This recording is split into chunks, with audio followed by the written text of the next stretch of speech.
ಸಾಧನಾ ಸಮಾವೇಶ ಮಾಡುವಷ್ಟು ಅಭಿವೃದ್ಧಿ ಕೆಲಸಗಳು ಈ ಸರ್ಕಾರದಲ್ಲಿ ಆಗಿದೆ. 5 ಗ್ಯಾರಂಟಿಗಳು ಕೊಟ್ಟಿದ್ದೇವೆ.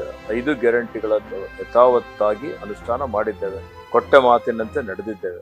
ಬಿಜೆಪಿ ಆರೋಪ ಇರುವಂತದ್ದು ಗ್ಯಾರಂಟಿಗಳನ್ನ ಹೊರತುಪಡಿಸಿ ಸರ್ಕಾರ ಹೇಳಿಕೊಳ್ಳುವಂತಹ ಅಭಿವೃದ್ಧಿ ಕೆಲಸಗಳು ಏನಾಗಿದ್ದಾವೆ ಅಂತ. ಬಿಜೆಪಿ ಅವರಿಗೆ ಏನಾಗಿದೆ? ಬರೀ ಸುಳ್ಳು ಹೇಳುವಂತದ್ದು ಅವ್ರ ಚಾಳ. ಸುಳ್ಳೆ ಅವ್ರ ಮನೆ ದೇವರು. ಮೂಡ ಹಗರಣ ಇತ್ತು, ವಾಲ್ಮೀಕಿ ಹಗರಣ ಇತ್ತು, ಅಬಕಾರಿ ಹಗರಣ ಬಂತು, ಸ್ಮಾರ್ಟ್ ಮೀಟರ್ ಹಗರಣ ಬಂತು. ಭ್ರಷ್ಟಾಚಾರ ಮುಕ್ತವಾದಂತಹ ಆಡಳಿತವನ್ನ ಕೊಟ್ಟಿದ್ದೀವಿ ಅಂತ ಯಾವ ರೀತಿಯಲ್ಲಿ ಹೇಳ್ಕೊಳ್ಳೋಕೆ ಸಾಧ್ಯ? ಕೋಮುವಾದ ಇರ್ಬೋದು ಅಥವಾ ಮೂಲಭೂತವಾದ ಇರ್ಬೋದು, ಈ ರೀತಿ ಅಮಾಯಕರನ್ನು ಕೊಲ್ತಾ ಇರುವಂಥದ್ದು, ಇದು ಈ ದೇಶಕ್ಕೆ ಅಥವಾ ಈ ರಾಜ್ಯಕ್ಕೆ ಎಷ್ಟು ಮಟ್ಟಿಗೆ ಅಪಾಯಕಾರಿ ಅನಿಸುತ್ತೆ? ಸಮಾಜಕ್ಕೆ, ರಾಜ್ಯಕ್ಕೆ, ದೇಶಕ್ಕೆ ಇದು ಅತ್ಯಂತ ಅಪಾಯಕಾರಿ. ವೈಯಕ್ತಿಕವಾಗಿ ಜಾತಿಗಣತಿ ಬಗ್ಗೆ ತಮ್ಮ ಅಭಿಪ್ರಾಯ ಏನು ಸರ್? ಕೆಪಿಸಿಸಿ ಅಧ್ಯಕ್ಷ ಸ್ಥಾನ ಬದಲಾವಣೆ ಆಗಬೇಕೆಂಬ ಚರ್ಚೆ ಇದೆ. ಬಟ್ ಈಶ್ವರ್ ಖಂಡ್ರೆ ಅವರು ಆಕಾಂಕ್ಷಿಯಾಗಿದ್ದಾರೆ. ಕಾಂಗ್ರೆಸ್ ಸರ್ಕಾರಕ್ಕೆ 10ರಲ್ಲಿ ಎಷ್ಟು ಅಂಕ ಕೊಡ್ತಿರೋ ತಾವು? ಕನಿಷ್ಠ 9 ಅಂಕ. ಬಿಜೆಪಿ ವಿರೋಧ ಪಕ್ಷವಾಗಿ ಬಿಜೆಪಿ ಏನ್ ಮಾಡಿದೆ ತಾವೇ ಹೇಳಿ. ನಮಸ್ಕಾರ, ವಿಜಯ ಕರ್ನಾಟಕ ವೀಕ್ಷಕರಿಗೆ ಸ್ವಾಗತ. ನಾನು ಇರ್ಷಾದ್ ಉಪ್ಪಿನಂಗಡಿ. ವೀಕ್ಷಕರೇ, ರಾಜ್ಯ ಸರ್ಕಾರಕ್ಕೆ 2 ವರ್ಷಗಳು ತುಂಬಿವೆ. ಸರ್ಕಾರದ ಉತ್ತಮ ಕೆಲಸಗಳು ಹಾಗೂ ವೈಫಲ್ಯಗಳ ಬಗ್ಗೆ ಚರ್ಚೆಗಳು ಕೂಡ ನಡೀತಾ ಇದ್ದಾವೆ.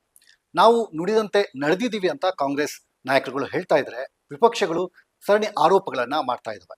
ಎಲ್ಲಾ ವಿಚಾರಗಳ ಬಗ್ಗೆ ನಮ್ಮ ಜೊತೆ ಮಾತಾಡೋದಕ್ಕೆ ಅರಣ್ಯ, ಪರಿಸರ ಹಾಗೂ ಜೀವಶಾಸ್ತ್ರ ಸಚಿವರಾದಂತಹ ಈಶ್ವರ್ ಖಂಡ್ರೆ ಇದ್ದಾರೆ. ಸರ್, ಕಾರ್ಯಕ್ರಮಕ್ಕೆ ಸ್ವಾಗತ. ಎಲ್ಲರಿಗೆ ನಮಸ್ಕಾರಗಳು. ಸರ್ಕಾರ ನುಡಿದಂತೆ ನಡೆದಿದ್ಯಾ ಕಳೆದ 2 ವರ್ಷಗಳು? ಇಡೀ ದೇಶದಲ್ಲಿ ನುಡಿದಂತ ಏಕೈಕ ಸರ್ಕಾರ ಯಾವ್ದಾದ್ರು ಇದ್ರೆ ಅದು ಕಾಂಗ್ರೆಸ್ ಸರ್ಕಾರ, ಮಾನ್ಯ ಸಿದ್ದರಾಮಯ್ಯನವರ ಸರ್ಕಾರ, ನಮ್ಮ ಸರ್ಕಾರ ಅಂತೇಳಿ ಬಹಳ ಹೆಮ್ಮೆಯಿಂದ ಹೇಳಿಕ್ಕೆ ಇಷ್ಟಪಡ್ತೇನೆ. ಸರಿ, ವಿಜಯನಗರದಲ್ಲಿ ಸಾಧನಾ ಸಮಾವೇಶವನ್ನು ಹಮ್ಮಿಕೊಂಡ್ರಿ ಸರ್ಕಾರಕ್ಕೆ 2 ವರ್ಷ ತುಂಬಿದಂತ ಹಿನ್ನೆಲೆಯಲ್ಲಿ. ಬಟ್ ಸಾಧನಾ ಸಮಾವೇಶ ಮಾಡುವಷ್ಟು ಅಭಿವೃದ್ಧಿ ಕೆಲಸಗಳು ಈ ಸರ್ಕಾರದಲ್ಲಿ ಆಗಿದೆ. ನಿಮ್ಮೆಲ್ಲದ್ರ ಕಣ್ಣೆದುರುಗಡೆನೇ ಇದೆ. 5 ಗ್ಯಾರಂಟಿಗಳು ಕೊಟ್ಟಿದ್ದೇವೆ. 5 ಗ್ಯಾರಂಟಿಗಳನ್ನು ಯಥಾವತ್ತಾಗಿ ಅನುಷ್ಠಾನ ಮಾಡಿದ್ದೇವೆ. ಕೊಟ್ಟ ಮಾತಿನಂತೆ ನಡೆದಿದ್ದೇವೆ. 52,000 ಕೋಟಿ ರೂಪಾಯಿ ಆಯವ್ಯಯದಲ್ಲಿ ಮೀಸಲಿಕ್ಕಿದ್ದೇವೆ. ಇವತ್ತು ನೇರ ವರ್ಗಾವಣೆ ಮುಖಾಂತರ ಎಲ್ಲಾ ಫಲಾನುಭವಿಗಳಿಗೆ ಸುಮಾರು 4.5 ಕೋಟಿ ಫಲಾನುಭವಿಗಳಿಗೆ ಇವತ್ತು ಅವರ ಖಾತೆಯಲ್ಲಿ ಯಾವುದೇ ಮಧ್ಯವರ್ತಿಗಳಿಲ್ಲದೆ, ಭ್ರಷ್ಟಾಚಾರ ಇಲ್ಲದೆ ನೇರವಾಗಿ ಅವರಿಗೆ ಆರ್ಥಿಕ ಶಕ್ತಿ ತುಂಬುವಂತ ಒಂದು ಕೆಲಸ ಇವತ್ತು ನಮ್ಮ ಸರ್ಕಾರ ಮಾಡಿದೆ. ಇದೊಂದು ಐತಿಹಾಸಿಕವಾದಂತಹ ಒಂದು ಸಾಧನೆ ಅಂತ ಹೇಳಿ ಬಹಳ ಹೆಮ್ಮೆಯಿಂದ ಹೇಳಲಿಕ್ಕೆ ಬಯಸ್ತೀನಿ. ಬಟ್ ಸರ್ಕಾರದ ವಿರುದ್ಧ ಬಿಜೆಪಿ 8 ಆರೋಪಗಳನ್ನು ಒಳಗೊಂಡಂತಹ ಒಂದು ಆರೋಪ ಪಟ್ಟಿಯನ್ನು ಕೂಡ ಬಿಡುಗಡೆ ಮಾಡಿದೆ. ಸರ್ಕಾರ ಅವರ ವಿರುದ್ಧ ಮಾನನಷ್ಟ ಮೊಕದ್ದಮೆಯನ್ನು ಕೂಡ ಹೂಡಿದೆ. ಬಹಳ ಮುಖ್ಯವಾಗಿ ಬಿಜೆಪಿ ಆರೋಪ ಇರುವಂತದ್ದು ಗ್ಯಾರಂಟಿಗಳನ್ನ ಹೊರತುಪಡಿಸಿ ಸರ್ಕಾರ ಹೇಳಿಕೊಳ್ಳುವಂತಹ ಅಭಿವೃದ್ಧಿ ಕೆಲಸಗಳು ಏನಾಗಿದ್ದಾವೆ ಅಂತ. ನೋಡಿ, ನಾನು ಕಲ್ಯಾಣ ಕರ್ನಾಟಕ ಭಾಗದಿಂದ ಬಂದಿದ್ದೇನೆ. ನಾವು ಚುನಾವಣೆ ಪೂರ್ವದಲ್ಲಿ ಘೋಷಣೆ ಮಾಡಿದ್ದೇವೆ. ನಾನೇ ಕಾರ್ಯಾಧ್ಯಕ್ಷನಾಗಿದ್ದೆ ಆ ಭಾಗದ್ದು. ನಾನೇ ಒಂದು ಪ್ರಣಾಳಿಕೆ ತಯಾರು ಮಾಡಿ ಕೊಟ್ಟಿದ್ದೆ ಮಾನ್ಯ ಖರ್ಗೆ ಸಾಹೇಬರಿಗೆ, ಮಾನ್ಯ ರಾಹುಲ್ ಜಿ ಅವರಿಗೂ, ಇವತ್ತು ಜೊತೆಯಲ್ಲಿ ಮಾನ್ಯ ಮುಖ್ಯಮಂತ್ರಿ ಸಿದ್ದರಾಮಯ್ಯ ಜಿ ಅವರಿಗೆ, ಡಿ ಕೆ ಶಿವಕುಮಾರ್ ಅವರಿಗೆ, ಅವರೆಲ್ಲ ನಮ್ಮ ಹಿರಿಯ ಮುಖಂಡರುಗಳೆಲ್ಲ ಚರ್ಚೆ ಮಾಡಿ, ಅವತ್ತಲ್ಲಿ ಪ್ರಿಯಾಂಕ್ ಖರ್ಗೆ ಇದ್ರು, ಶರಣ್ ಪ್ರಕಾಶ್ ಪಾಟೀಲ್ ಇದ್ರು, ನಾವೆಲ್ಲರೂ ಸೇರಿ ಕಲ್ಯಾಣ ಕರ್ನಾಟಕಕ್ಕೆ ಸುಮಾರು ಬೇಡಿಕೆಗಳನ್ನು ನಾವು ಅವ್ರ ಮುಂದುಗಡೆ ಇಕ್ಕಿಬಿಟ್ಟು ಪ್ರಣಾಳಿಕೆಯಲ್ಲಿ ಈ ವರ್ಷ ಮತ್ತೆ ನಮ್ಮ ಸರ್ಕಾರ ಮರಳಿ ಅಧಿಕಾರಕ್ಕೆ ಬಂದ್ರೆ 5,000 ಕೋಟಿ ರೂಪಾಯಿ ಈ ಭಾಗದ ಅಭಿವೃದ್ಧಿಗೆ ಕೊಡ್ತೀವಿ ಅನ್ನುವಂತ ಘೋಷಣೆಯನ್ನು ಮಾಡಿಸಿದ್ದಾರೆ. ಇವತ್ತು ನಮ್ಮ ಸರ್ಕಾರ ಸಿದ್ದರಾಮಯ್ಯನವರ ನೇತೃತ್ವದಲ್ಲಿ, ಮಾನ್ಯ ಡಿ ಕೆ ಶಿವಕುಮಾರ್ ಅವರ ಅಧ್ಯಕ್ಷತೆಯಲ್ಲಿ 5,000 ಕೋಟಿ ರೂಪಾಯಿ ಅನುದಾನ ಮೀಸಲಿಕ್ಕಿದ್ದೇವೆ. ಇವತ್ತು ನಾವು ಅದರ ಕ್ರಿಯಾಯೋಜನೆ ತಯಾರು ಮಾಡಿದ್ದೇವೆ. ಮತ್ತೆ ಅಲ್ಲಿ ಶಿಕ್ಷಣದ ಅಭಿವೃದ್ಧಿಗಾಗಿ, ಆರೋಗ್ಯದ ಅಭಿವೃದ್ಧಿಗಾಗಿ, ಮೂಲಸೌಕರ್ಯಕ್ಕಾಗಿ, ನೀರಾವರಿಗಾಗಿ, ಇತರ ಅನೇಕ ಅಭಿವೃದ್ಧಿ ಪರ ಕೆಲಸ ಕಾರ್ಯಗಳನ್ನು ಪ್ರಾರಂಭ ಮಾಡಿದ್ದೇವೆ. ಅಭಿವೃದ್ಧಿ ಆಗ್ತಾ ಇದೆ, ಎಲ್ಲರ ಕಣ್ಣೆದುರುಗಡೆನೆ ಇದೆ. ಮತ್ತೆ ಇದಕ್ಕಿಂತ ಹೆಚ್ಚಿಗೆ ಮತ್ತೇನಾದ್ರೂ ಸಾಕ್ಷ್ಯ ಬೇಕಾ? ದಾಖಲೆಗಳಿದ್ದಾವೆ, ಅಲ್ಲೋ ಕೆಲಸಗಳಿದ್ದಾವೆ, ಹೋಗಿ ನೋಡಿ. ಬಿಜೆಪಿ ಅವರಿಗೆ ಏನಾಗಿದೆ? ಅವರಿಗೆ ಬರೀ ಸುಳ್ಳು ಹೇಳುವಂಥದ್ದು ಅವ್ರ ಚಾಳೆ. ಸುಳ್ಳೆ ಅವ್ರ ಮನೆ ದೇವರು. ಇವತ್ತು ಬರೀ ಸುಳ್ಳೇ 100 ಸಲ ಹೇಳಿಬಿಟ್ಟು ಅದೇ ಸತ್ಯ ಅನ್ನುವಂಥ ರೀತಿಯಲ್ಲಿ ಬಿಂಬಿಸ್ಬೇಕು ಅನ್ನುವಂಥ ಒಂದು ವಿಚಾರ ಅವರು. ಜನ ಬಹಳ ಜಾಗೃತರಾಗಿದ್ದಾರೆ, ಅವರು ಅರ್ಥ ಮಾಡಿಕೊಂಡಿದ್ದಾರೆ. ಹೀಗಾಗಿನೇ ಇವತ್ತು ಲಕ್ಷಾಂತರ ಜನ ನಮ್ಮ ಮುಖ್ಯಮಂತ್ರಿಗಳು, ಉಪಮುಖ್ಯಮಂತ್ರಿಗಳು ನಾವೆಲ್ಲ ಹೋಗಿದ್ದಾಗ ಕಾರ್ಯಕ್ರಮದಲ್ಲಿ ಸೇರ್ತಾ ಇದ್ದಾರೆ, ನಮ್ಗೆ ಆಶೀರ್ವಾದ ಮಾಡ್ತಾ ಇದ್ದಾರೆ, ನಮ್ಗೆ ಬೆಂಬಲ ವ್ಯಕ್ತಪಡಿಸ್ತಾ ಇದ್ದಾರೆ. ಅವರು ಯಾವುದೇ ಆರೋಪಗಳಲ್ಲಿ ಯಾವುದೇ ರೀತಿಯ ಹುರುಳಿಲ್ಲ, ಬರೀ ಸುಳ್ಳು. ಓಕೆ ಸರ್, ಅರಣ್ಯ ಖಾತೆ ಬಹಳ ಪ್ರಮುಖವಾದಂತಹ ಒಂದು ಖಾತೆ. ರಾಜ್ಯದಲ್ಲಿ ಕಳೆದ 2 ವರ್ಷಗಳಲ್ಲಿ ತಮ್ಮ ಅರಣ್ಯ ಇಲಾಖೆಗೆ ಸಂಬಂಧಪಟ್ಟಂತೆ ತಾವು ಮಾಡಿದ ಕೆಲಸ ಕಾರ್ಯಗಳ ಬಗ್ಗೆ ತಮಗೆ ತೃಪ್ತಿ ಇದೆಯಾ? ನನಗೆ 100% ತೃಪ್ತಿ ಇದೆ. ಯಾಕೆ ಅಂತ ಹೇಳಿದ್ರೆ ನೋಡಿ, ಇವತ್ತು ನಾನು ಅರಣ್ಯ ಸಚಿವನಾಗಿ ಮೇ 27, 2023ಕ್ಕೆ ಪ್ರಮಾಣ ವಚನ ಸ್ವೀಕರಿಸಿದ್ದಾನೆ. 2 ವರ್ಷ ಮುಗಿದಿದೆ. ಇವತ್ತು ನಮ್ಮ ಇಲಾಖೆಯ ಸಾಧನೆ ಪ್ರತಿಯೊಬ್ಬರು ನೋಡಬಹುದು, ಜನರ ಮುಂದುಗಡೆನೆ ಇದೆ. ಇವತ್ತು ಅರಣ್ಯ, ಪರಿಸರ, ಪ್ರಕೃತಿ ಇದೆಲ್ಲ ಇಂದು ಮತ್ತೆ ಮುಂದಿನ ಪೀಳಿಗೆಗೆ ಅತ್ಯಂತ ಮಹತ್ವವಾದಂಥದ್ದು. ನಮ್ಮ ಎದುರುಗಡೆ ಯಾವುದಾದ್ರೂ ಒಂದು ದೊಡ್ಡ ಸವಾಲು ಇಡೀ ಜಗತ್ತಿನ ಎದುರುಗಡೆ ಇದೆ ಅಂದ್ರೆ ಅದು ಹವಾಮಾನ ಬದಲಾವಣೆ. ಹವಾಮಾನ ಬದಲಾವಣೆಯಿಂದ ಏನೇನೋ ಪ್ರಕೃತಿ ವಿಕೋಪಗಳಾಗ್ತಾ ಇದ್ದಾವೆ ನಿಮ್ಮ ಗಮನದಲ್ಲಿದೆ. ಭೂಕಂಪ ಆಗ್ಬೋದು, ಅತಿವೃಷ್ಟಿ ಆಗ್ಬೋದು, ಅನಾವೃಷ್ಟಿ ಆಗ್ಬೋದು, ಇವತ್ತು ಗುಡ್ಡ ಕುಸಿತ ಆಗುವಂಥದ್ದು. ಅದರ ಜೊತೆಲಿ ಇವತ್ತೇನು ಮಾಲಿನ್ಯ ಇದೆ, ಗಾಳಿಯಲ್ಲಿ ಮಾಲಿನ್ಯ, ನೀರಿನಲ್ಲಿ ಮಾಲಿನ್ಯ, ಇವತ್ತು ಆಹಾರದಲ್ಲಿ ಮಾಲಿನ್ಯ, ರೋಗ ರುಜಿನಗಳು ಜಾಸ್ತಿ ಆಗ್ತಾ ಇರತಕ್ಕಂಥದ್ದು ಇದು ನಾವು ನೋಡ್ತಾ ಇದ್ವಿ. ಮರ ಬೆಳೆಸ್ಬೇಕು, ಗಿಡ ಬೆಳೆಸ್ಬೇಕು, ವನ್ಯಜೀವಿಗಳ ಸಂರಕ್ಷಣೆ ಮಾಡಬೇಕು. ಈ ಸಂದರ್ಭದಲ್ಲಿ ನಮ್ಮೆಲ್ಲರ ನೆಚ್ಚಿನ ನಾಯಕಿಯಾದಂತಹ ಶ್ರೀಮತಿ ಇಂದಿರಾ ಗಾಂಧಿ ಅವರಿಗೆ ಸ್ಮರಿಸ್ತೇನೆ. ಅವರು ಪ್ರಧಾನಮಂತ್ರಿ ಇದ್ದಂತಹ ಸಂದರ್ಭದಲ್ಲಿ 72ರಲ್ಲಿ ವನ್ಯಜೀವಿಗಳ ಸಂರಕ್ಷಣೆ ಕಾಯ್ದೆ ಬಂತು, 80ರಲ್ಲಿ ಅರಣ್ಯ ಸಂರಕ್ಷಣೆ ಕಾಯ್ದೆ ಬಂತು. ಈ ರೀತಿ ಕ್ರಾಂತಿಕಾರಕ ಕಾಯ್ದೆಗಳು ಇವತ್ತು ಜಾರಿಯಲ್ಲಿದ್ದಂತ ಒಂದು ಕಾರಣಕ್ಕಾಗಿ ಇಂದಿಗೂ ದೇಶದಲ್ಲಿ, ರಾಜ್ಯದಲ್ಲಿ ಅರಣ್ಯ ಉಳಿದಿದೆ. ಇವತ್ತು ಏನು ಜೀವ ವೈವಿಧ್ಯತೆ ತಾಣಗಳು ಸಂರಕ್ಷಿಸಲಾಗಿದೆ, ವೃಕ್ಷಗಳ ಸಂರಕ್ಷಣೆ ಆಗಿದೆ, ಪ್ರಕೃತಿ ಪರಿಸರ ಉಳಿದಿದೆ. ಇಲ್ಲದಿದ್ದರೆ ಮುಂದಿನ ಪೀಳಿಗೆ ನಮಗೆ ಶಾಪ ಆಗ್ತಿತ್ತು. ಇವತ್ತು ನೋಡಿ, ಇರುವಂತ ಒಂದೇ ಭೂಮಿ, ಈ ಭೂಮಿಯನ್ನು ಆರೋಗ್ಯಪೂರ್ಣವಾಗಿ ಅವ್ರಿಗೆ ಹಸ್ತಾಂತರಿಸಬೇಕು ಅಂತ ಹೇಳಿದ್ರೆ ಇದು ಅತ್ಯಂತ ಮಹತ್ವದಾದಂತಹ ಒಂದು ಖಾತೆ ಅಂತ ಹೇಳಿ ನಾನು ಹೇಳಿಕ್ಕೆ ಬಯಸ್ತೇನೆ. ಸರ್, ಈಗ ವನ್ಯ ಜೀವಿಗಳು ಮತ್ತು ಮಾನವನ ನಡುವಿನ ಸಂಘರ್ಷ ಬಹುಶಃ ಹಲವಾರು ವರ್ಷಗಳಿಂದ ಇದೆ. ತಮ್ಮ ಇಲಾಖೆ ಕೊಟ್ಟಂತ ಅಂಕಿಅಂಶಗಳನ್ನೇ ಗಮನಿಸಿದ್ರೆ ಕಳೆದ 2 ವರ್ಷಗಳಲ್ಲಿ 107 ಮಂದಿ ಪ್ರಾಣವನ್ನು ಕಳ್ಕೊಂಡಿದ್ದಾರೆ. 2023-24ರಲ್ಲಿ 65 ಮಂದಿ ಮೃತಪಟ್ಟಿದ್ದಾರೆ. 24-25ರಲ್ಲಿ 42 ಜನ ಮೃತಪಟ್ಟಿದ್ದಾರೆ. ಇದು ಹಲವು ವರ್ಷಗಳಿಂದ ನಡೀತಾ ಇದೆ, ಹೌದು. ಬಟ್ ಇದಕ್ಕೆ ಒಂದು ಶಾಶ್ವತ ಪರಿಹಾರ ಕಲ್ಪಿಸುವ ನಿಟ್ಟಿನಲ್ಲಿ ಅರಣ್ಯ ಇಲಾಖೆ ಯಾವ ಹೆಜ್ಜೆ ನೀಡ್ತಾ ಇದೆ? ನೋಡಿ, ಮಾನವ ಪ್ರಾಣಿ ಸಂಘರ್ಷ ಇವತ್ತು ಅರಣ್ಯ ಇಲಾಖೆಗೆ, ಇಡೀ ರಾಜ್ಯಕ್ಕೆ, ಎಲ್ರಿಗೂ ಒಂದು ಸವಾಲಾಗಿ ಪರಿಣಮಿಸಿದೆ. ಅನಾದಿ ಕಾಲದಿಂದಲೂ ಇದೆ. ಆದ್ರೆ ಈಗ ಏನು ನಮ್ದು ಕಾಯ್ದೆ ಬಂದಿದೆ ಇವತ್ತು, ಮತ್ತೆ ಅರಣ್ಯ ಕ್ಷೇತ್ರ ಎಷ್ಟಿದೆ ಅಷ್ಟೇ ಇದೆ. ಆದರೆ ಇವತ್ತೇನು ಪ್ರಾಣಿಗಳಿದ್ದಾವೆ, ಪ್ರಾಣಿಗಳ ಸಂಖ್ಯೆ ದಿನೇ ದಿನೇ ಜಾಸ್ತಿ ಆಗ್ತಾ ಇದೆ. ಈಗ ನಾವು ಆನೆಯಲ್ಲಿ ನಂಬರ್ 1 ಇದ್ದೀವಿ. ನಮ್ಮ ರಾಜ್ಯದಲ್ಲಿ 6395 ಆನೆಗಳಿದ್ದಾವೆ. ಸುಮಾರು 563 ಹುಲಿಗಳಿದ್ದಾವೆ. ಅದು ರಾಷ್ಟ್ರದಲ್ಲಿ 2ನೇ ಸ್ಥಾನದಲ್ಲಿ ಇದ್ದೀವಿ. ಹೀಗಾಗಿ ನೋಡಿ, ಇಂಥ ಒಂದು ಸಂದರ್ಭದಲ್ಲಿ ನಾವೆಲ್ಲರೂ ಬಹಳಷ್ಟು ಮನುಷ್ಯನ ಜೀವ ಅತ್ಯಮೂಲ್ಯವಾದಂಥದ್ದು. ಯಾವುದೇ ಪರಿಸ್ಥಿತಿಯಲ್ಲಿ ಅದನ್ನು ಸಂರಕ್ಷಣೆ ಮಾಡುವಂಥದ್ದು ನಮ್ಮೆಲ್ಲರ ಆದ್ಯ ಕರ್ತವ್ಯವಾಗಿದೆ. ವನ್ಯಜೀವಿಗಳ ಸಂರಕ್ಷಣೆ ಆಗ್ಬೇಕು, ಮಾನವನ ಸಂರಕ್ಷಣೆ ಆಗ್ಬೇಕು. ಇವತ್ತು ನಾನು ಬಂದ ಮೇಲೆ ಇದಕ್ಕೆ ಹೆಚ್ಚಿನ ಒಂದು ಆದ್ಯತೆಯನ್ನು ಕೊಟ್ಟಿದ್ದೇನೆ. 1ನೇ ವರ್ಷ 23-24ರಲ್ಲಿ ಸುಮಾರು 65 ಜನ ಮೃತಪಟ್ಟಿದ್ರು. 24-25ರಲ್ಲಿ ಸುಮಾರು 45 ಜನ ಮೃತಪಟ್ಟಿದ್ದಾರೆ. ಕಡಿಮೆ ಆಗಿದೆ. ಆದ್ರೆ ಇವತ್ತು ಇನ್ನೂ ಅದರಲ್ಲಿ ಸುಧಾರಣೆಗಳಾಗುವಂಥದ್ದು, ಇನ್ನೂ ಮಾನವ ಮತ್ತೆ ಪ್ರಾಣಿ ಸಂಘರ್ಷ ತಡಿಲಿಕ್ಕೆ ಏನೇನು ಕ್ರಮ ಕೈಗೊಳ್ಬೇಕಾಗಿದೆ. ನೋಡಿ, ಈ ವಿಷಯವಾಗಿ ಇದು ನಮ್ಮ ರಾಜ್ಯಕ್ಕೆ ಮಾತ್ರ ಸೀಮಿತವಾಗಿಲ್ಲ, ದೇಶದಾದ್ಯಂತ ಇದೆ. ಪಕ್ಕದಲ್ಲಿ ಕೇರಳ ಇದೆ, ಒರಿಸ್ಸಾ ಇದೆ, ಆಂಧ್ರ ಇದೆ, ತಮಿಳುನಾಡು ಇದೆ. ಎಲ್ಲಾ ರಾಜ್ಯಗಳಲ್ಲಿ ಈ ಸಮಸ್ಯೆ ಎಲ್ಲರೂ ಎದುರಿಸ್ತಾ ಇದ್ದಾರೆ. ಇಂಥ ಪರಿಸ್ಥಿತಿಯಲ್ಲಿ ನಾನು ಹೋದ ತಿಂಗಳ ಮಾರ್ಚ್ನಲ್ಲಿ 2024 ಮಾರ್ಚ್ನಲ್ಲಿ 4 ರಾಜ್ಯಗಳ ಒಂದು ಸಮಾವೇಶವನ್ನು ಮಾಡಿದ್ದೇವೆ. ಅಲ್ಲಿ ಬಹಳಷ್ಟು ಚರ್ಚೆ ಮಾಡಿದ್ದೇವೆ. ಒಂದು ಬಂಡೀಪುರ್ ಒಂದು ಚಾರ್ಟರ್ ಅಂತ ಹೇಳಿ ಒಂದು ಒಪ್ಪಂದವನ್ನು ಮಾಡಿಕೊಂಡಿದ್ದೇವೆ. ಅದೇ ರೀತಿಯಲ್ಲಿ ಹೋದ ವರ್ಷದ ಆಗಸ್ಟ್ ಅಲ್ಲಿ ಅಂತಾರಾಷ್ಟ್ರೀಯ ಸಮ್ಮೇಳನವನ್ನು ಮಾಡಿ ಅಲ್ಲಿ ಎಲ್ಲಾ ತಜ್ಞರನ್ನು ಆಹ್ವಾನ ಮಾಡಿ ಉತ್ತಮ ರೂಢಿಗಳನ್ನು ಅಳವಡಿಸಿಕೊಳ್ಬೇಕು ಅನ್ನುವಂತ ರೀತಿಯಲ್ಲಿ ನಮ್ಮ ರಾಜ್ಯದಲ್ಲಿ ಏನು ಉತ್ತಮ ಪದ್ಧತಿಗಳಿದ್ದಾವೆ ಮಾನವ ಪ್ರಾಣಿ ಸಂಘರ್ಷ ನಿಗ್ರಹ ಮಾಡಲಿಕ್ಕೆ, ಅದನ್ನು ನಾವು ಬೇರೆ ರಾಜ್ಯಕ್ಕೆ ಅವರಿಗೆ ಇವತ್ತು ಹಸ್ತಾಂತರ ಮಾಡುವಂಥದ್ದು, ಅವರಿಗೆ ತೋರಿಸ್ಕೊಡುವಂಥದ್ದು. ಅದೇ ರೀತಿಯಲ್ಲಿ ಬೇರೆ ಬೇರೆ ರಾಜ್ಯಗಳಲ್ಲಿ ಅರಣ್ಯ ಮತ್ತು ಪರಿಸರ ಸಂರಕ್ಷಣೆ ಮಾಡಲಿಕ್ಕೆ, ವನ್ಯಜೀವಿಗಳ ಸಂರಕ್ಷಣೆ ಮಾಡಲಿಕ್ಕೆ ಏನು ಉತ್ತಮ ರೂಢಿಗಳಿದ್ದಾವೆ ಅದನ್ನು ನಾವು ಅಳವಡಿಸಬೇಕು ಅನ್ನುವಂಥದ್ದು.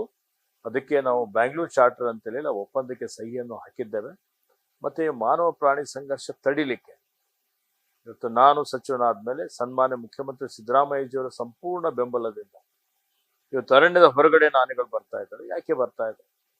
ಏನು ಆಹಾರದ ಕೊರತೆ ಇದೆಯಾ, ನೀರಿನ ಕೊರತೆ ಇದೆಯಾ? ಅದನ್ನು ನೀಗಿಸ್ಲಿಕ್ಕೇನು ಕ್ರಮ ಕೈಗೊಂಡಿದ್ದೇವೆ. ಒಂದು ತಜ್ಞರೊಂದು ಸಮಿತಿಯನ್ನು ಮಾಡಿದ್ದೇವೆ. ಇವತ್ತು ಹೊರಗಡೆ ಬರಬಾರ್ದು ಅಂತ ಹೇಳಿ ರೈಲ್ವೆ ಬ್ಯಾರಿಕೇಡ್ ಅತ್ಯಂತ ಇವತ್ತು ಅವಶ್ಯಕತೆ ಇರುವಂತದ್ದು. ರೈಲ್ವೆ ಬ್ಯಾರಿಕೇಡ್ ಮುಖಾಂತರನೇ ನಾವು ಆನೆಗಳಿಗೆ ತಡಿಲಿಕ್ಕೆ ಸಾಧ್ಯ ಇದೆ. ಹೀಗಾಗಿ ಹಿಂದೆ ಬರೀ 300 ಕಿಲೋಮೀಟರ್ ವರೆಗೆ ಆಗಿತ್ತು. ಈಗ ನಾವು ಬಂದ ಮೇಲೆ ಸುಮಾರು ಇವತ್ತು 100-112 ಕಿಲೋಮೀಟರ್ ಈಗಾಗಲೇ ಕಾಮಗಾರಿ ಪೂರ್ಣಗೊಳಿಸಿದ್ದೇವೆ. ಇನ್ನು ಎಲ್ಲೆಲ್ಲಿ ಅವಶ್ಯಕತೆ ಇದೆ, ಮಾನ್ಯ ಮುಖ್ಯಮಂತ್ರಿಗಳು ಬಹಳ ಇವತ್ತು ಉದಾರವಾಗಿ ಒಂದು ಮೊನ್ನೆ ಹೇಳಿದ್ದಾರೆ, ಎಲ್ಲಿ ಮಾನವ ಪ್ರಾಣಿ ಸಂಘರ್ಷ ತಡಿಲಿಕ್ಕೆ, ನಿಗ್ರಹ ಮಾಡಲಿಕ್ಕೆ ಇನ್ನು ಎಷ್ಟು ಕಿಲೋಮೀಟರ್ಗಳು ಬೇಕಾದ್ರೂ ಅದೆಲ್ಲವನ್ನು ಒಂದೇ ಸಲ ತೆಗೆದುಕೊಂಡು ಪೂರ್ಣಗೊಳಿಸಿ ಅಂತ ಹೇಳಿದ್ದಾರೆ. ಇದಕ್ಕೆ ಬಹಳಷ್ಟು ಅನುದಾನದ ಅವಶ್ಯಕತೆ ಇದೆ. ಬಟ್ ಕೆಲವು ಕಡೆಗಳಲ್ಲಿ ಖಾಸಗಿ ಹೋಮ್ ಸ್ಟೇಗಳು, ರೆಸಾರ್ಟ್ಗಳಿದಾವೆ. ಸೊ ಅದನ್ನ ಯಾವ ರೀತಿ ಒತ್ತುವರಿ ಮಾಡ್ಕೊಂಡಿದೆ, ಅದನ್ನ ತೆರವುಗೊಳಿಸೋದಕ್ಕೆ ತಾವೊಂದು ಕಾರ್ಯಪಡೆಯನ್ನು ಕೂಡ ರಚನೆ ಮಾಡಿದ್ರಿ. ಸೊ ಏನ್ ಕ್ರಮ ಆಗಿದೆ? ಅರಣ್ಯ ಇಲಾಖೆಯಲ್ಲಿ ಹೋಮ್ ಸ್ಟೇ ಇರ್ಬೋದು ಅಥವಾ ಇವತ್ತು ರೆಸಾರ್ಟ್ಗಳಿರ್ಬೋದು, ಅವು ಯಾವುದಕ್ಕೆ ಅವಕಾಶ ಇಲ್ಲ. ಎಲ್ಲಾದ್ರೂ ನಮ್ಮ ಗಮನಕ್ಕೆ ಬಂದ್ರೆ ಈಗಾಗಲೇ ಅವೆಲ್ಲವನ್ನು ತೆರವುಗೊಳಿಸಲಾಗಿದೆ. ಅರಣ್ಯದ ಅಂಚಿನಲ್ಲಿ ಬಫರ್ ಝೋನ್ ಇರ್ಬೋದು, ಎಕೋಸೆನ್ಸಿಟಿವ್ ಝೋನ್ ಅಲ್ಲಿ ಏನ್ ಬರ್ತಾ ಇದೆ ಅದು ಕಂದಾಯ ಇಲಾಖೆಯ ಒಂದು ಅವ್ರ ಜೊತೆಯಲ್ಲಿ ಸಮನ್ವಯ ಸಾಧಿಸಿಕೊಂಡು ಮಾಡಬೇಕಾಗ್ತದೆ. ಆ ವಿಷಯದಲ್ಲೂ ನಮ್ಮ ಇಲಾಖೆ ಎಲ್ಲೆಲ್ಲಿ ಇಂಥದಕ್ಕೆ ನಮ್ಮ ಏನು ಪ್ರಾಣಿಗಳ ಆವಾಸ ಸ್ಥಾನಕ್ಕೆ ಏನಾದರೂ ಸಮಸ್ಯೆಗಳು ಬಂದ್ರೆ ಆ ಸಂಬಂಧಪಟ್ಟಂತ ಜಿಲ್ಲಾಧಿಕಾರಿಗಳಿಗೆ, ರೀಜನಲ್ ಕಮಿಷನರ್ಗಳಿಗೆ ಮಾಹಿತಿ ಕೊಡ್ತಾ ಇದ್ದಾರೆ. ಅದ್ರ ಬಗ್ಗೆನೂ ಗಮನ ಹರಿಸ್ತಾ ಇದ್ದಾರೆ. ಇವತ್ತು ನಾವೆಲ್ಲ ಆಲೋಚನೆ ಮಾಡಬೇಕಾಗಿದೆ. ಇವತ್ತು ನಾವು ಅರಣ್ಯದ ಕಡೆ ಹೆಚ್ಚಿಗೆ ಹೋಗ್ತಾ ಇದ್ದೀವಿ, ನಗರೀಕರಣ ಆಗ್ತಾ ಇದೆ. ಇಂಥ ಒಂದು ಪರಿಸ್ಥಿತಿಯಲ್ಲಿ ಚಿರತೆಗಳು ಹೊರಗಡೆ ಬರ್ತಾ ಇದ್ದಾವೆ, ಹುಲಿಗಳು ಹೊರಗಡೆ ಬರ್ತಾ ಇದ್ದಾವೆ, ಆನೆಗಳು ಹೊರಗಡೆ ಬರ್ತಾ ಇದ್ದಾವೆ. ಈಗ ನಾವೆಲ್ಲ ಸಹಬಾಳ್ವೆ, ಕೋ ಎಕ್ಸಿಸ್ಟೆನ್ಸ್ ಬಹಳ ಅವಶ್ಯಕತೆ ಇದೆ. ಅರಣ್ಯ ಪ್ರದೇಶದಲ್ಲಿ ಇದ್ದಂತ ಜನ ಏನಿದ್ದಾರೆ, ಅರಣ್ಯ ವಾಸಿಗಳಿದ್ದಾರೆ, ಅವರು ಬಹಳ ಚಾಕುಚಕ್ಯತೆಯಿಂದ ಈ ಒಂದು ಪ್ರಾಣಿಗಳ ಜೊತೆಯಲ್ಲಿ ಅವರು ವಾಸ ಮಾಡ್ತಕ್ಕಂಥದ್ದು ಅನಾದಿ ಕಾಲದಿಂದಲೂ ನಾವು ನೋಡ್ತಾ ಇದ್ದೀವಿ. ಅದೇ ರೀತಿಯಲ್ಲಿ ಅನಿಮಲ್ ಬಿಹೇವಿಯರ್ ಏನಿದೆ, ಯಾವ ರೀತಿಯಲ್ಲಿ ಮಾಡಬೇಕು, ಇವರು ನಡ್ಕೊಳ್ಬೇಕು, ಅದ್ರ ಬಗ್ಗೆನೂ ಅರಿವು ಮೂಡಿಸುವಂಥದ್ದು ಅವಶ್ಯಕತೆ ಇದೆ. ಹಾಗೆ ಇವತ್ತು ಈಗಾಗಲೇ ನಾವು ಇವತ್ತು ಎಲಿಫೆಂಟ್ ಟಾಸ್ಕ್ ಫೋರ್ಸ್ ಒಂದು ಕ್ಷಿಪ್ರ ಕಾರ್ಯಪಡೆ ಇವತ್ತು ಅದನ್ನು ರಚನೆ ಮಾಡಿದ್ದೇವೆ. ನಾನು ಬಂದ ಮೇಲೆ 2 ಎಲಿಫೆಂಟ್ ಟಾಸ್ಕ್ ಫೋರ್ಸ್ ಮಾಡಿದ್ದೇನೆ, 1 ಲಿಯೋಪಾರ್ಡ್ ಟಾಸ್ಕ್ ಫೋರ್ಸ್ ಮಾಡಿದ್ದೇನೆ. ಅವ್ರಿಗೆ ಏನೇನು ಸಲಕರಣೆಗಳು, ವಾಹನಗಳು ಏನೇನು ಅವಶ್ಯಕತೆ ಇದೆ ಅವೆಲ್ಲವನ್ನು ನಮ್ಮ ಕಡೆಯಿಂದ ಕೊಡ್ತಾ ಇದ್ದೇವೆ. ಸುಮಾರು ಆಂಟಿ ಪೋಚಿಂಗ್ ಕ್ಯಾಂಪ್ದವರಿಗೆ, RRT ಕ್ಯಾಂಪ್ದವರಿಗೆ, ಡಿಪ್ರೆಡೇಷನ್ ಕ್ಯಾಂಪ್ದವರಿಗೆ, ಮುಂಚೂಣಿ ಘಟಕದಲ್ಲಿ ಕೆಲಸ ಮಾಡ್ತಕ್ಕಂಥ ಅನೇಕ 2700 ಸಿಬ್ಬಂದಿಯವರಿಗೆ, ಹೊರಗುತ್ತಿಗೆ ಸಿಬ್ಬಂದಿಯವರು ಸೇರಿಸಿಕೊಂಡು 2,000 ರೂಪಾಯಿ ಪ್ರತಿ ತಿಂಗಳಿಗೆ ಅಪಾಯ ಭತ್ಯೆ ನಾನು ಬಂದ ಮೇಲೆ ಅವರಿಗೆ ಹೆಚ್ಚುವರಿಗೆ ಕೊಡುವಂಥದ್ದು ಈಗಾಗಲೇ ಜಾರಿಗೆ ಮಾಡಿದ್ದೇವೆ. ಮತ್ತೆ ಹಾಸನದಲ್ಲಿ, ಕೊಡಗುನಲ್ಲಿ ಎಲ್ಲೆಲ್ಲಿ ಬಹಳಷ್ಟು ಕಾನ್ಫ್ಲಿಕ್ಟ್ ಝೋನ್ ಬಹಳ ಹೈ ಇದೆ, ಜಾಸ್ತಿ ಇದೆ, ಆ ಪ್ರದೇಶದಲ್ಲಿಯೂ ಸಹಿತ ಅವ್ರಿಗೆ ಏನು ವಾಹನಗಳಾಗ್ಲಿ, ಸಿಬ್ಬಂದಿಗಳ ಹೆಚ್ಚುವರಿಗೆ ಬೇಕಾಗಿರುವಂಥದ್ದು ETF ಸ್ಟ್ರೆಂಥನ್ ಮಾಡಲಿಕ್ಕೂ ನಾವು ಕ್ರಮವನ್ನು ತೆಗೆದುಕೊಂಡಿದ್ದೇವೆ. ಮತ್ತೆ ಅಲ್ಲಿ ವಿಶೇಷವಾಗಿ ಗ್ರಾಮ ಪಂಚಾಯತ್, ತಾಲೂಕು ಮತ್ತೆ ಜಿಲ್ಲಾ ಮಟ್ಟದಲ್ಲಿ ಜಿಲ್ಲಾಧಿಕಾರಿ, ಮುಖ್ಯ ಕಾರ್ಯನಿರ್ವಹಣಾಧಿಕಾರಿ, ಪೊಲೀಸ್ ವರಿಷ್ಠಾಧಿಕಾರಿ ಇವರೆಲ್ಲರನ್ನೂ ಸೇರಿಸಿಕೊಂಡು ಎಲ್ಲರಿಗೂ ಜವಾಬ್ದಾರಿಯನ್ನು ಕೊಟ್ಟು ಆನೆಗಳ ಚಲನವಲನ ಏನಿದೆ ಅದನ್ನು ಇವತ್ತು ಜನರಿಗೆ ಮಾಹಿತಿ ಕೊಡುವಂಥದ್ದು, ಮತ್ತೆ ಇವತ್ತು ಅವರಿಗೆ ಎಲ್ಲಾ ರೀತಿಯ ಸೂಚನೆ ಕೊಡುವಂಥದ್ದು, ಬಹಳ ಅಲರ್ಟ್ ಆಗಿ ಮಾಡಬೇಕು ಅನ್ನುವಂಥದ್ದು, ಪುಂಡಾನೆ ಇದ್ರೆ ಹಿಮ್ಮೆಟ್ಟಿಸುವಂಥದ್ದು, ಅವೆಲ್ಲಾ ರೀತಿಯಲ್ಲಿ ಅವರಿಗೆ ತರಬೇತಿ ಕೊಡುವಂತ ಕೆಲಸ, ಅನೇಕ ಕ್ರಮಗಳನ್ನು ನಾವು ತೆಗೆದುಕೊಂಡಿದ್ದೇವೆ. ಬಟ್ ಪ್ರತ್ಯೇಕ ಎಲಿಫೆಂಟ್ ಕಾರಿಡಾರ್ ಮಾಡುವಂತಹ ಅಗತ್ಯತೆ ಇದೆಯಾ? ಸರ್ಕಾರದ ಮುಂದೆ ಆ ರೀತಿ ಚಿಂತನೆ ಏನಾದರೂ ಇದೆಯಾ? ಪರಿಶೀಲನೆ ನಡೀತಾ ಇದೆ. ಪ್ರತ್ಯೇಕ ಎಲಿಫೆಂಟ್ ಕಾರಿಡಾರ್ ಮಾಡಬೇಕು ಅಂತ ಹೇಳಿದ್ರೆ ಅದರಲ್ಲಿ ರೈತರ ಭೂಮಿ ಸ್ವಾಧೀನ ಮಾಡ್ಕೊಳ್ಬೇಕಾಗ್ತದೆ. ಸ್ವಾಧೀನದ ಒಂದು ದೊಡ್ಡ ಇಶ್ಯೂ ಇದೆ. ಅದಕ್ಕೆ ಹೆಚ್ಚಿನ ಒಂದು ಅನುದಾನ ಬೇಕಾಗ್ತದೆ. ಅದೆಲ್ಲವನ್ನು ಸಿದ್ಧತೆ ಮಾಡಿಕೊಳ್ಳಿ ಅಂತ ನಾನು ಈಗಾಗಲೇ ಹೇಳಿದ್ದೇನೆ. ಮಾನ್ಯ ಮುಖ್ಯಮಂತ್ರಿಗಳು ಅದಕ್ಕೆ ತಮ್ಮ ಬಲವನ್ನು ತೋರಿಸಿಕೊಟ್ಟಿದ್ದಾರೆ. ಓಕೆ ಸರ್, ಈಗ ಮತ್ತೆ ಸರ್ಕಾರದ ವಿಚಾರ ಬರೋದಾದ್ರೆ, ಕಳೆದ ತಾವು ವಿರೋಧ ಪಕ್ಷದಲ್ಲಿದ್ದಂಥ ಸಂದರ್ಭದಲ್ಲಿ ರಾಜ್ಯದ ಜನರು ಬಹುಮತ ಕೊಟ್ಟು ಕಾಂಗ್ರೆಸ್ ಸರ್ಕಾರ ರಚನೆ ಮಾಡಿದರು. ಬಹಳ ಮುಖ್ಯವಾಗಿ ಬಿಜೆಪಿ ವಿರುದ್ಧ ಕಾಂಗ್ರೆಸ್ ಹೋರಾಟ ಅಭಿಯಾನ ನಡೆಸಿರುವಂಥದ್ದು ಭ್ರಷ್ಟಾಚಾರದ ವಿರುದ್ಧ. ಆದರೆ ರಾಜ್ಯ ಸರ್ಕಾರ ಕಳೆದ 2 ವರ್ಷಗಳಲ್ಲಿ ಭ್ರಷ್ಟಾಚಾರ ಮುಕ್ತ ಆಡಳಿತ ನೀಡಿಲ್ಲ ಎಂಬ ಅಭಿಪ್ರಾಯ ಇದೆ. ಬಹಳ ಮುಖ್ಯವಾಗಿ ಮೂಡ ಹಗರಣ ಇತ್ತು, ವಾಲ್ಮೀಕಿ ಹಗರಣ ಇತ್ತು, ಅಬಕಾರಿ ಹಗರಣ ಬಂತು, ಸ್ಮಾರ್ಟ್ ಮೀಟರ್ ಹಗರಣ ಬಂತು. ಸೊ ಹೀಗಿರುವಾಗ ಕಳೆದ 2 ವರ್ಷ ಭ್ರಷ್ಟಾಚಾರ ಮುಕ್ತವಾದಂತಹ ಆಡಳಿತವನ್ನ ಕೊಟ್ಟಿದ್ದೀವಿ ಅಂತ ಯಾವ ರೀತಿಯಲ್ಲಿ ಹೇಳ್ಕೊಳ್ಳೋಕೆ ಸಾಧ್ಯ? ನೋಡಿ, ನಮಗೆ ಭಾರತೀಯ ಜನತಾ ಪಕ್ಷದ ಸರ್ಕಾರಕ್ಕೆ ಬಹಳ ವ್ಯತ್ಯಾಸ ಇದೆ. ಅವ್ರು ಏನೂ ಅಭಿವೃದ್ಧಿ ಮಾಡಿಲ್ಲ, ಶೂನ್ಯ ಸಾಧನೆ ಅಂತ ಹೇಳ್ಬೋದು. ನಾವು ಬಂದ ಮೇಲೆ ಏನು ಅಭಿವೃದ್ಧಿ ಮಾಡಿದ್ದೀವಿ ಜನರ ಗಮನದಲ್ಲಿದೆ. ಇವತ್ತು ಭ್ರಷ್ಟಾಚಾರ ಒಂದು ಕ್ಯಾನ್ಸರ್ ಇದ್ದ ಹಾಗೆ, ಅದೊಂದು ಪಿಡುಗು. ಅದು ನಾವೆಲ್ಲರೂ ಸೇರಿ ಒಗ್ಗಟ್ಟಾಗಿ ಅದನ್ನು ಬುಡ ಸಮೇತ ಕಿತ್ತಾಕ್ಬೇಕಾಗ್ತದೆ. ನಮ್ಮ ಸರ್ಕಾರದಲ್ಲಿ ಇವತ್ತು ಪಾರದರ್ಶಕತೆ ತಂದಿದ್ದೇವೆ. ಬಿಜೆಪಿ ಕಾರ್ಯಕಾಲದಲ್ಲಿ ಆಗಿದ್ದಂತ ಏನು ಹಗರಣಗಳಿದ್ದವು, ಅಕ್ರಮಗಳಿದ್ದವು, ಕೋವಿಡ್ ಅಕ್ರಮ ಇರ್ಬೋದು, ಇವತ್ತು ಇತರ ಕ್ರಮಗಳು, ನಿಗಮಗಳ ಕ್ರಮಗಳಿದ್ದು ಅವೆಲ್ಲವನ್ನು ಹೊರಗೆ ತೆಗೆದಿದ್ದಾರೆ. ಮತ್ತೆ ಈಗ ಸರ್ಕಾರ ಬಂದ ಮೇಲೆ ಆಡಳಿತ ಇದೆ, ಲಕ್ಷಾಂತರ ಜನ ಇವತ್ತು ಎಲ್ಲರೂ ಕೆಲಸ ಮಾಡ್ತಾ ಇರ್ತಾರೆ. ಇಂಥ ಸಂದರ್ಭದಲ್ಲಿ ಎಲ್ಲೆಲ್ಲಿ ಅಕ್ರಮ ಆಗಿದೆ, ಎಲ್ಲೆಲ್ಲಿ ಭ್ರಷ್ಟಾಚಾರ ಆಗಿದೆ, ಇವತ್ತು ನೋಡಿ ನಿಗಮದ ಒಂದು ಏನು ಹಗರಣ ಆಯಿತು, ನಮ್ಮ ಸರ್ಕಾರ ಮಾನ್ಯ ಮುಖ್ಯಮಂತ್ರಿಗಳು ತತ್ಕ್ಷಣವೇ ಕ್ರಮವನ್ನು ತೆಗೆದುಕೊಂಡಿದ್ದಾರೆ. ಮೂಢ ಹಗರಣನೇ ಅಲ್ಲ, ಇವತ್ತು ಅದಕ್ಕೆ ಉದ್ದೇಶಪೂರ್ವಕವಾಗಿ ಇವತ್ತು ನ್ಯಾಯಯುತವಾಗಿ ಅವರಿಗೆ ನಿವೇಶನ ಕೊಟ್ಟಂಥದ್ದು ಇವತ್ತು ಅದಕ್ಕೆ ಒಂದು ದೊಡ್ಡ ವಿಷಯವನ್ನಾಗಿ ಮಾಡಿಕೊಂಡು ಸುಳ್ಳೇ ಸತ್ಯ ಅನ್ನುವಂಥ ರೀತಿಯಲ್ಲಿ ಬಿಂಬಿಸ್ಕೊಂಡು ಏನು ಬಿಜೆಪಿಯವರು ಮಾಡಿದ್ರು, ಇವತ್ತು ಅವ್ರಿಗೆ ಈಗ ಅರ್ಥ ಆಗ್ತಾ ಇದೆ, ಜನ ಅರ್ಥ ಮಾಡಿಕೊಂಡಿದ್ದಾರೆ, ಅವ್ರು ಸುಳ್ಳು ಆರೋಪ ಮಾಡ್ತಾ ಇದ್ದಾರೆ ಅಂತ ಹೇಳಿ. ಇಂಥ ಸಂದರ್ಭದಲ್ಲಿ ಯಾವುದೇ ಪುರಾವೆಗಳಿಲ್ಲದೆ ಇವತ್ತು ನಮ್ಮ ಸರ್ಕಾರದ ವಿರುದ್ಧ ಚಾರ್ಜ್ ಶೀಟ್ ಮಾಡುವಂಥದ್ದು, ಸುಳ್ಳು ಪ್ರಚಾರ ಮಾಡುವಂಥದ್ದು ಇದು ಬಿಜೆಪಿಯವರು ಮಾಡ್ತಾ ಇದ್ದಾರೆ. ಆದರೆ ಅದರಲ್ಲಿ ಅವರು ಯಶಸ್ವಿ ಆಗೋದಿಲ್ಲ. ಪಾರದರ್ಶಕವಾದಂಥ ಆಡಳಿತ ಕೊಡ್ತಾ ಇದ್ದೀವಿ, ಪ್ರಾಮಾಣಿಕವಾದಂಥ ಆಡಳಿತ ಕೊಡ್ತಾ ಇದ್ದೀವಿ, ತಪ್ಪು ಮಾಡಿದವರಿಗೆ ಶಿಕ್ಷೆ ಕೊಡ್ತಾ ಇದ್ದೀವಿ. ಇನ್ನೂ ಆಡಳಿತದಲ್ಲಿ ಸುಧಾರಣೆ ಮಾಡುವಂಥ ಪ್ರಯತ್ನ ಮಾನ್ಯ ಮುಖ್ಯಮಂತ್ರಿಗಳು ಮಾಡ್ತಾ ಇದ್ದಾರೆ. ಕಾಲ ಕಾಲಕ್ಕೆ ನಮಗೆ ಮಾರ್ಗದರ್ಶನ ಮಾಡ್ತಾ ಇದ್ದಾರೆ. ಸರ್, ಕೇವಲ ಭ್ರಷ್ಟಾಚಾರ ಮಾತ್ರ ಅಲ್ಲ, ಬೆಲೆ ಏರಿಕೆ ಕೂಡ ಬಹಳ ದೊಡ್ಡ ಇಶ್ಯೂ. ಯಾಕಂದ್ರೆ ಕಾಂಗ್ರೆಸ್ ಅನ್ನು ಸಹಜವಾಗಿ ಜನರು ಜನಪರವಾದಂಥ ಸರ್ಕಾರ ಅಂತ ಎಲ್ಲ ಸಚಿವರುಗಳು, ಶಾಸಕರುಗಳು ಹೇಳ್ಕೊಳ್ತಾ ಇರುವಂಥದ್ದು.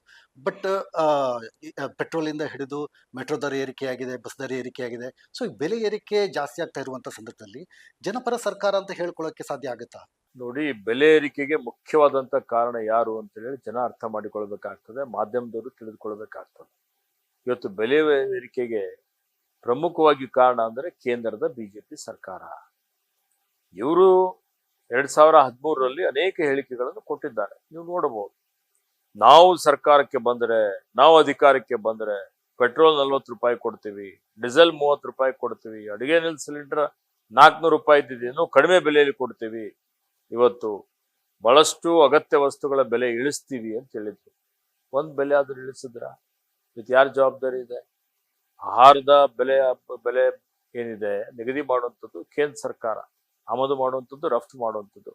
ಪೆಟ್ರೋಲ್ ಬೆಲೆ ಏರಿಕೆ ಮಾಡುವಂಥದ್ದು, ಇಳಿಕೆ ಮಾಡುವಂಥದ್ದು ಕೇಂದ್ರ ಸರ್ಕಾರ. ಡೀಸೆಲ್, ಗ್ಯಾಸ್ ಸಿಲಿಂಡರ್ ಬೆಲೆನೂ ಹೆಚ್ಚು ಕಡಿಮೆ ಮಾಡುವಂಥದ್ದು ಕೇಂದ್ರ ಸರ್ಕಾರ. ಅಡುಗೆ ಎಣ್ಣೆ ಬೆಲೆ ಏರಿಕೆ ಆಯ್ತು, ಸಿಮೆಂಟ್ ಬೆಲೆ ಏರಿಕೆ ಆಯ್ತು. ಇವತ್ತು ಇವೆಲ್ಲ ಅಗತ್ಯ ವಸ್ತುಗಳ ಬೆಲೆ ಏರಿಕೆ ಆಗಲೇ ಪ್ರಮುಖವಾದಂತ ಕಾರಣನೇ ಕೇಂದ್ರದ ಬಿಜೆಪಿ ಸರ್ಕಾರ. ನೀವು ಮಾಡ್ತೀರಿ, ಅಲ್ಲಿ ಒಂದ್ ಕಡೆ ನೀವು ಪೆಟ್ರೋಲ್ ಡೀಸೆಲ್ ಬೆಲೆ ಹೆಚ್ಚಿಗೆ ಮಾಡ್ತೀರಿ, ಇಲ್ಲಿ ರಾಜ್ಯದಲ್ಲಿ ಬಂದು ನಿಮ್ಮ ಬಿಜೆಪಿಯವರು ನಾವು ಪ್ರತಿಭಟನೆ, ಬೆಲೆ ಏರಿಕೆ ವಿರುದ್ಧ ಪ್ರತಿಭಟನೆ. ಇದಕ್ಕೆ ಅರ್ಥ ಇದೆಯಾ? ರೋಗ್ಲಿ, ನಿಯೋಗ ತೆಗೆದುಕೊಂಡು ಹೋಗ್ಬೇಕಲ್ಲ ಇವರು. ಈ ರೋಗಿ ಕೇಂದ್ರಕ್ಕೆ ಹೋಗ್ಲಿ, ಕೇಂದ್ರಕ್ಕೆ ಹೋಗಿ ನಿಯೋಗ ತೆಗೆದುಕೊಂಡು ಹೋಗಿ ಒತ್ತಾಯ ಮಾಡ್ಲಿ, ಬೆಲೆ ಇಳಿಕೆ ಮಾಡ್ರಿ ಅಂತ ಹೇಳಿ. ಅಂತಾರಾಷ್ಟ್ರೀಯ ಮಟ್ಟದಲ್ಲಿ ಕಚ್ಚಾ ತೈಲ ಬೆಲೆ $110-120 ಇತ್ತು. ಅವಾಗ ಮನಮೋಹನ್ ಸಿಂಗ್ ಸರ್ಕಾರ 65 ರೂಪಾಯಿ ಪೆಟ್ರೋಲು, 50 ರೂಪಾಯಿ ಡೀಸೆಲ್ಗೆ ಮಾರಾಟ ಆಗ್ತಿತ್ತು. ಅಂತಾರಾಷ್ಟ್ರೀಯ ಮಟ್ಟದಲ್ಲಿ ಕಚ್ಚಾ ತೈಲ ಬೆಲೆ $70ಗೆ $65 ಬಂತು, ಅರ್ಧಕ್ಕೆ ಬಂತು. ಅರ್ಧ ಆದ್ರೂ ಸ್ವಲ್ಪ ಒಂದು 25% ಆದ್ರೂ ಅವತ್ತಿದ್ದಂತ ಬೆಲೆಗಿಂತ ಕಡಿಮೆ ಇರಬೇಕಾಗಿತ್ತು. ಅದ್ರ ದುಪ್ಪಟ್ಟು ಮಾಡಿದ್ರಲ್ಲ, ದುಪ್ಪಟ್ಟು ಮಾಡಿ ಲಕ್ಷಾಂತರ ಕೋಟಿ ರೂಪಾಯಿ ಬಡವರದ ಜೇಬು ಕೊಳ್ಳೆ ಹೊಡೆದ್ರು ಬಿಜೆಪಿಯವರು, ಕೇಂದ್ರ ಸರ್ಕಾರ. ಅದಕ್ಕೆ ಯಾರು ಕೇಳಲ್ವಾ? ಬಟ್ ಇದು ಸಮರ್ಥನೆ ಆಗುತ್ತಾ ಸರ್? ರಾಜ್ಯದ ಸರ್ಕಾರ ಬೆಲೆ ಏರಿಕೆ ಮಾಡಿರೋದಕ್ಕೆ ಕೇಂದ್ರ ಸರ್ಕಾರವನ್ನು ಪ್ರಶ್ನೆ ಮಾಡೋದು ಸಮರ್ಥನೆ ಆಗುತ್ತಾ? ವಾಸ್ತವಾಂಶ ಹೇಳ್ತಾ ಇದ್ದೀನಿ, ವಾಸ್ತವಾಂಶ ಅರ್ಥ ಮಾಡಿಕೊಳ್ಬೇಕಲ್ಲ. ಇದಕ್ಕೆ ಯಾರು ಹೊಣೆ? ನೀವು ಹೇಳಿ, ಉತ್ತರ ಕೊಡಿ ನನಗೆ. ಈಗ ಪೆಟ್ರೋಲ್, ಡೀಸೆಲ್, ಅಡುಗೆ ಅನಿಲ ಸಿಲಿಂಡರ್, ಅಗತ್ಯ ವಸ್ತುಗಳ ಬೆಲೆ ಜಾಸ್ತಿ ಆಗಿದೆ, ಸಿಮೆಂಟ್ ಬೆಲೆ ಜಾಸ್ತಿ ಆಗಿದೆ, ಇವೆಲ್ಲಾ ಬೆಲೆಗಳೇನು ಅಗತ್ಯ ವಸ್ತುಗಳ ಬೆಲೆ ಜಾಸ್ತಿ ಆಗಿದೆ. ಪ್ರಮುಖ ಕಾರಣ ಬಿಜೆಪಿನೇ ಅಲ್ಲ, ಕೇಂದ್ರ ಸರ್ಕಾರ ಅಲ್ವಾ? ನಾವೇನ್ ಮಾಡ್ತಾ ಇದ್ದೀವಿ? ನಾವು ಬರೀ ಟ್ಯಾಕ್ಸ್ ಕಲೆಕ್ಟ್ ಮಾಡಿ ಅವ್ರಿಗೆ ಕೊಡ್ತಾ ಇದ್ದೀವಿ. 4.5 ಲಕ್ಷ ಕೋಟಿ ನಾವು ತೆರಿಗೆ ಇವತ್ತು ಸಂಗ್ರಹಣೆ ಮಾಡಿ ಬಿಜೆಪಿ ಸರ್ಕಾರ ಕೇಂದ್ರಕ್ಕೆ ಕೊಡ್ತಾ ಇದೆ. ಕೇಂದ್ರ ನಮ್ಗೆ ಏನ್ ಕೊಡ್ತಾ ಇದೆ? ಕೇಂದ್ರ ಸರ್ಕಾರ ರಾಜ್ಯಕ್ಕೆ ಘೋರ ಅನ್ಯಾಯ ಮಾಡ್ತಾ ಇದೆ. ಆಯವ್ಯಯದಲ್ಲಿ ಘೋಷಣೆ ಆಗಿ 5,300 ಕೋಟಿ ಕೊಡ್ತೀನಿ ಅಂತ ಹೇಳಿದ್ರು ನೀರಾವರಿ ಯೋಜನೆಗೆ, ಕೊಟ್ರ? ಅದೂ ಕೊಟ್ಟಿಲ್ಲ. ಡಿಸಾಸ್ಟರ್, ಪ್ರಕೃತಿ ವಿಕೋಪದಲ್ಲಿ ಕರ್ನಾಟಕಕ್ಕೆ, ಗುಜರಾತ್ಗೆ ಹೋಲಿಕೆ ಮಾಡಿದ್ರೆ ನಮ್ಗೆ ಕಡಿಮೆ ಅನುದಾನ ಕೊಟ್ಟಿದ್ದಾರೆ. ಇವತ್ತು ನಾವು ₹1 ಕೊಟ್ರೆ ನಮ್ಗೆ 13-14 ಪೈಸೆ ವಾಪಸ್ ಕೊಡ್ತಾರೆ. ಇದು ನ್ಯಾಯನಾ? ಹೇಳಿ. ಬೇರೆ ರಾಜ್ಯಕ್ಕೆ ಹೋಲಿಕೆ ಮಾಡಿದ್ರೆ ಜನ ಅರ್ಥ ಮಾಡಿಕೊಳ್ತಾ ಇದ್ದಾರೆ. ಸರ್, ತಾವು ಬೀದರ್ ಜಿಲ್ಲೆಯವರು, ತಮಗೆ ದಕ್ಷಿಣ ಕನ್ನಡ ಜಿಲ್ಲೆಯ ಬಗ್ಗೆ, ಪರಿಸ್ಥಿತಿ ಬಗ್ಗೆ ಗೊತ್ತು. ಯಾವ ರೀತಿಯಲ್ಲಿ ದಕ್ಷಿಣ ಕನ್ನಡ ಜಿಲ್ಲೆಯ ಮಂಗಳೂರಿನಲ್ಲಿ ನಡೀತಾ ಇರುವಂತಹ ಇತ್ತೀಚಿನ ಬೆಳವಣಿಗೆ. ಒಂದು ನಾನು ಬಹಳ ಮುಖ್ಯವಾಗಿ ಕೇಳುವಂತ ಪ್ರಶ್ನೆ ಏನಂದ್ರೆ, ಈ ಕೋಮುವಾದ ಇರ್ಬೋದು ಅಥವಾ ಮೂಲಭೂತವಾದ ಇರ್ಬೋದು, ಈ ರೀತಿ ಅಮಾಯಕರನ್ನು ಕೊಲ್ತಾ ಇರುವಂತದ್ದು, ಇದು ಈ ದೇಶಕ್ಕೆ ಅಥವಾ ಈ ರಾಜ್ಯಕ್ಕೆ ಎಷ್ಟು ಮಟ್ಟಿಗೆ ಅಪಾಯಕಾರಿ ಅನ್ಸುತ್ತೆ? ತಮ್ಮ ರಾಜಕೀಯ ಅನುಭವವನ್ನು ಹೇಳೋದು. ಸಮಾಜಕ್ಕೆ, ರಾಜ್ಯಕ್ಕೆ, ದೇಶಕ್ಕೆ ಇದು ಅತ್ಯಂತ ಅಪಾಯಕಾರಿ. ಇವತ್ತು ಜಾತಿಗಳಲ್ಲಿ, ಧರ್ಮಗಳಲ್ಲಿ ಒಡೆದಾಳುವ ನೀತಿಯನ್ನು ಅನುಸರಿಸಿ ಭಾವನಾತ್ಮಕ ವಿಷಯಗಳನ್ನು ಕೆರಳಿಸಿ ಸಮಾಜವನ್ನು ಒಡೆಯುವಂತ ಕೆಲಸ ಕೋಮುವಾದಿ ಶಕ್ತಿಗಳು ಮಾಡ್ತಾ ಇದ್ದಾರೆ. ಇದನ್ನು ಖಂಡಿಸುವಂತ ಕೆಲಸ ನಾವೆಲ್ಲ ಮಾಡಬೇಕಾಗ್ತದೆ. ರಾಜ್ಯ ಸರ್ಕಾರ ಎಲ್ಲಾ ರೀತಿಯ ಕ್ರಮಗಳನ್ನು ನಾವು ತೆಗೆದುಕೊಳ್ತಾ ಇದ್ದೀವಿ. ನಮ್ಮ ಸರ್ಕಾರ ಸರ್ವರಿಗೂ ಸಮಬಾಳು, ಸರ್ವರಿಗೂ ಸಮಪಾಲು, ಎಲ್ಲರನ್ನೂ ಒಗ್ಗೂಡಿಸಿಕೊಂಡು, ಎಲ್ಲರನ್ನೂ ಸೇರಿಸಿಕೊಂಡು ಸಾಮಾಜಿಕ ನ್ಯಾಯ ಪ್ರತಿಯೊಬ್ಬರಿಗೂ ಕೊಟ್ಟು ಇವತ್ತು ಸಮಗ್ರ ಅಭಿವೃದ್ಧಿ, ಸರ್ವಾಂಗೀಣ ಅಭಿವೃದ್ಧಿ ಆಗಬೇಕು ಅನ್ನುವಂಥದ್ದು ನಮ್ಮ ಪಕ್ಷದ ಒಂದು ದೇವೋದ್ದೇಶ. ಬಟ್ ಕಾನೂನು ಸುವ್ಯವಸ್ಥೆಯನ್ನು ಗಮನಿಸಿದ್ರೆ ಹಲವಾರು, ಯಾಕಂದ್ರೆ ಬಿಜೆಪಿ ಅವಧಿಯಲ್ಲಿ 3 ಕೊಲೆಗಳಾಗಿದ್ದಾವೆ, ತಮ್ಮ ಸರ್ಕಾರದ ಅವಧಿಯಲ್ಲಿ ಕೂಡ 3 ಮರ್ಡರ್ಗಳಾಗಿದ್ದಾವೆ. ಕಾನೂನು ಸುವ್ಯವಸ್ಥೆ ಹದಗೆಟ್ಟಿದೆ ಎಂಬುದು ನೋಡಿ, ಆರೋಪ. ಕಾನೂನು ಸುವ್ಯವಸ್ಥೆ ಇವತ್ತು ದಕ್ಷಿಣ ಕನ್ನಡದಲ್ಲಿ ಹದಗೆಡ್ಲಿಕ್ಕೆ ಮುಖ್ಯವಾಗಿ ಭಾರತೀಯ ಜನತಾ ಪಕ್ಷನೇ ಕಾರಣ. ಅವರೇನ್ ಹಿಂದಿನಿಂದ ಅಲ್ಲಿ ಕೋಮುದ್ವೇಷ ಇವತ್ತು ಬಿತ್ತಿದ್ದಾರೆ, ಆ ಕೋಮುದ್ವೇಷ ಬಿತ್ತಿದ್ದಂಥದ್ದು ಇವತ್ತು ಜ್ವಾಲೆಯಾಗಿ ಹೊರಹೊಮ್ಮತಾ ಇದೆ. ಅದನ್ನು ನಿಗ್ರಹ ಮಾಡಲಿಕ್ಕೆ ರಾಜ್ಯ ಸರ್ಕಾರ, ಮಾನ್ಯ ಮುಖ್ಯಮಂತ್ರಿಗಳು, ಗೃಹ ಸಚಿವರು ಬಹಳ ಕಠಿಣವಾದಂತಹ ಕ್ರಮಗಳನ್ನು ತೆಗೆದುಕೊಳ್ತಾ ಇದ್ದಾರೆ. ಮುಂದಿನ ದಿನಮಾನಗಳಲ್ಲಿ ಅಲ್ಲಿ ಕಾನೂನು ಸುವ್ಯವಸ್ಥೆ ಸುಧಾರಣೆ ಆಗ್ತದೆ ಅನ್ನುವಂತ ನಂಬಿಕೆ ಇದೆ. ಅದಕ್ಕೆ ಆ ಭಾಗದ ಜನ ಸಹಕಾರ ಮಾಡಬೇಕು ಅಂತ ವಿನಂತಿ ಮಾಡುತ್ತಾರೆ. ಸರ್, ತಾವು 2013 ಮತ್ತು 2023 ಎರಡು ಸರ್ಕಾರದ ಅವಧಿಯಲ್ಲಿ, ಸಿದ್ದರಾಮಯ್ಯ ಸರ್ಕಾರ ಎರಡು ಅವಧಿಯನ್ನು ತಾವು ನೋಡಿದ್ರಿ. 2013 ಮತ್ತು 2023ರಲ್ಲಿ ತಾವು ಏನ್ ವ್ಯತ್ಯಾಸ ಗುರುತಿಸ್ತೀರಿ? 2013ರಿಂದ 2018ರವರೆಗೂ ಅನೇಕ ಭಾಗ್ಯಗಳನ್ನು ಕೊಟ್ಟಿದ್ದೇವೆ. ಅನ್ನಭಾಗ್ಯ, ಕ್ಷೀರಭಾಗ್ಯ, ಕ್ಷೀರಧಾರೆ, ಮೈತ್ರಿ, ಮನಸ್ವಿನಿ, ಇವತ್ತು ಸಾಲ ಮನ್ನಾ ಮಾಡುವಂಥದ್ದು, ಇವತ್ತಿನ್ನು ಅನೇಕ ರೀತಿಯಲ್ಲಿ ಒಳ್ಳೆ ಉತ್ತಮವಾದಂಥ ಆಡಳಿತವನ್ನು ಕೊಟ್ಟಿದ್ದೇವೆ. ಅದೇ ರೀತಿಯಲ್ಲಿ ಈಗ 2023ರಲ್ಲಿ ಸಹಿತ ಇವತ್ತು ಕೊಟ್ಟ ಮಾತಿನಂತೆ ನಡೀತಾ ಇದ್ದೇವೆ. ಗ್ಯಾರಂಟಿಗಳು ಅನುಷ್ಠಾನ ಮಾಡ್ತಾ ಇದ್ದೇವೆ, ಅಭಿವೃದ್ಧಿನೂ ಮಾಡ್ತಾ ಇದ್ದೇವೆ. ನಮ್ಮ ಕಾರ್ಯಕಾಲದಲ್ಲಿ ಅಭಿವೃದ್ಧಿ ಆಗ್ತಾ ಇದೆ, ಜನನು ನೋಡ್ತಾ ಇದ್ದಾರೆ. ಅದಕ್ಕೆ ಎಲ್ಲರೂ ಬೆಂಬಲಿಸಬೇಕು, ಸಹಕಾರ ಮಾಡಬೇಕು ಅಂತ ಹೇಳಿ ಕೋರುತ್ತೇನೆ. ಬಟ್ 2013ರ ಅಗ್ರೆಸಿವ್ನೆಸ್ 2023ರಲ್ಲಿ ಕಾಣ್ತಾ ಇಲ್ಲ ಎಂಬ ಆರೋಪ ಇದೆ, ಹೌದಾ? ನೋಡಿ, 2023ರಲ್ಲಿಯೂ ಅಷ್ಟೇ ಪ್ರಾಮಾಣಿಕತೆಯಿಂದ, ಅಷ್ಟೇ ಪರಿಣಾಮಕಾರಿಯಾಗಿ ಆಡಳಿತವನ್ನು ಕೊಡ್ತಾ ಇದ್ದೇವೆ. ಅದರಲ್ಲಿ ಯಾವುದೇ ಸಂಶಯ ಇಲ್ಲ. ಓಕೆ ಸರ್, ಬಹಳ ಮುಖ್ಯವಾಗಿ ಜಾತಿ ಗಣತಿ ಈ ಬಾರಿ ದೊಡ್ಡ ಮಟ್ಟದ ಚರ್ಚೆ ಆಗ್ತಾ ಇದೆ. ವೈಯಕ್ತಿಕವಾಗಿ ಸರ್ಕಾರದ ಭಾಗವಾಗಿ ಒಂದು ವಿಚಾರ, ಬಟ್ ವೈಯಕ್ತಿಕವಾಗಿ ಜಾತಿ ಗಣತಿ ಬಗ್ಗೆ ತಮ್ಮ ಅಭಿಪ್ರಾಯ ಏನು ಸರ್? ನೋಡಿ, ಈಗಾಗಲೇ ನಾನು ಬಹಳ ಸಲ ಹೇಳಿದ್ದೇನೆ, ನಾವೆಲ್ಲ ಜಾತಿ ಗಣತಿ ಪರನೇ ಇದ್ದೇವೆ. ಇವತ್ತು ಈ ದೇಶದಲ್ಲಿ ಸಾಮಾಜಿಕ ನ್ಯಾಯ ಪ್ರಪ್ರಥಮವಾಗಿ ಘೋಷಣೆ ಮಾಡಿದ್ದು ಕೊಟ್ಟಿದ್ದೇ ಬಸವಣ್ಣನವರು, ಬಸವಾದಿ ಶರಣರು. ಇವತ್ತು ವಚನ ಸಾಹಿತ್ಯ ಯಾರು ಅಧ್ಯಯನ ಮಾಡಿದ್ದಾರೆ ಅವರಿಗೆ ಅರ್ಥ ಆಗ್ತದೆ. ಇವತ್ತು ಅನುಭವ ಮಂಟಪ ನಿರ್ಮಾಣ ಮಾಡ್ತಾ ಇದ್ದೀವಿ. ಅನುಭವ ಮಂಟಪದಲ್ಲಿ 770 ಅಮರಗಳಂಗಳ್, 770 ಶರಣರು, ವಿವಿಧ ವೃತ್ತಿ ಮಾಡುವಂಥವ್ರು. ಇವತ್ತು ಎಲ್ಲಾ ಸಮುದಾಯದವರು, ಹಡಪದ ಅಪ್ಪಣ್ಣ ಇರ್ಬೋದು, ಇವತ್ತು ಇನ್ನಿತರ ಏನು ಸಿದ್ದರಾಮೇಶ್ವರವ್ರು ಇರ್ಬೋದು, ಇವತ್ತು ಹೀಗೆ ಹರಳೇನವ್ರು ಇರ್ಬೋದು, ಇವತ್ತು ಮಡಿವಾಳ ಮಾಚೇನವರು, ಇವತ್ತು ಈ ರೀತಿಯಲ್ಲಿ ಅನೇಕ ಜನ, ಅಕ್ಕಮಹಾದೇವಿಗೆ ಸೇರಿಸ್ಕೊಂಡು 33 ಜನ ವಚನಕಾರ್ತಿಯರಿದ್ದರು. ಅಲ್ಲಿ ಎಲ್ರಿಗೂ ಅವಕಾಶ ಮಾಡಿಕೊಟ್ಟಂಥದ್ದು, ಎಲ್ಲರಿಗೂ ಒಗ್ಗೂಡಿಸ್ಬೇಕು ಅನ್ನೋಂಥದ್ದು. ಇಡೀ ಜಗತ್ತೇ ಒಂದು ಕುಟುಂಬ ಅನ್ನುವಂಥ ರೀತಿಯಲ್ಲಿ ಬಸವ ತತ್ವ ಹೇಳ್ತದೆ. ಹೀಗಾಗಿ ಅದರಲ್ಲಿ ಸಾಮಾಜಿಕ ನ್ಯಾಯ ಯಾವುದೇ ಒಂದು ಜಾತಿ ಒಬ್ಬರಿಗೆ ಸೀಮಿತವಾದಂಥದ್ದಲ್ಲ. ಸಮಾಜದಲ್ಲಿರುವಂಥ ಕಟ್ಟ ಕಡೆ ವ್ಯಕ್ತಿ, ಎಲ್ಲಾ ಸಮುದಾಯದಲ್ಲಿ ಬಡವರಿದ್ದಾರೆ, ಎಲ್ಲಾ ಸಮುದಾಯದಲ್ಲಿ ನಿರ್ಗತಿಕರಿದ್ದಾರೆ. ಮೊದಲ ಆದ್ಯತೆ ನಾವು ಅತ್ಯಂತ ಕಡು ಬಡವರಿಗೆ, ಅತ್ಯಂತ ನಿರ್ಗತಿಕರಿಗೆ, ಸಾಮಾಜಿಕವಾಗಿ ಯಾರು ಅತ್ಯಂತ ಅತಿ ಹಿಂದುಳಿದವರಿದ್ದಾರೆ ಅಂಥವ್ರಿಗೆ ಕೊಡುವಂಥದ್ದು ಒಂದು ನಾಗರಿಕ ಸಮಾಜದಲ್ಲಿ ಆ ಸರ್ಕಾರದ ಆದ್ಯ ಕರ್ತವ್ಯವಾಗಿದೆ. ಆ ನಿಟ್ಟಿನಲ್ಲಿ ಹಿಂದೆ ನಮ್ಮ ಸರ್ಕಾರ ಇವತ್ತು ಜಾತಿ ಗಣತಿಗೆ ಆದೇಶವನ್ನು ಕೊಟ್ಟಿತ್ತು. ಅನೇಕ ಕಾರಣಗಳಿಂದಾಗಿ ಆ ಜಾತಿ ಗಣತಿ ವರದಿ ಬಹಿರಂಗನೇ ಆಗಲಿಲ್ಲ. ಮೊನ್ನೆ 10 ವರ್ಷ ನಂತರ ಬಹಿರಂಗ ಆಗಿದೆ.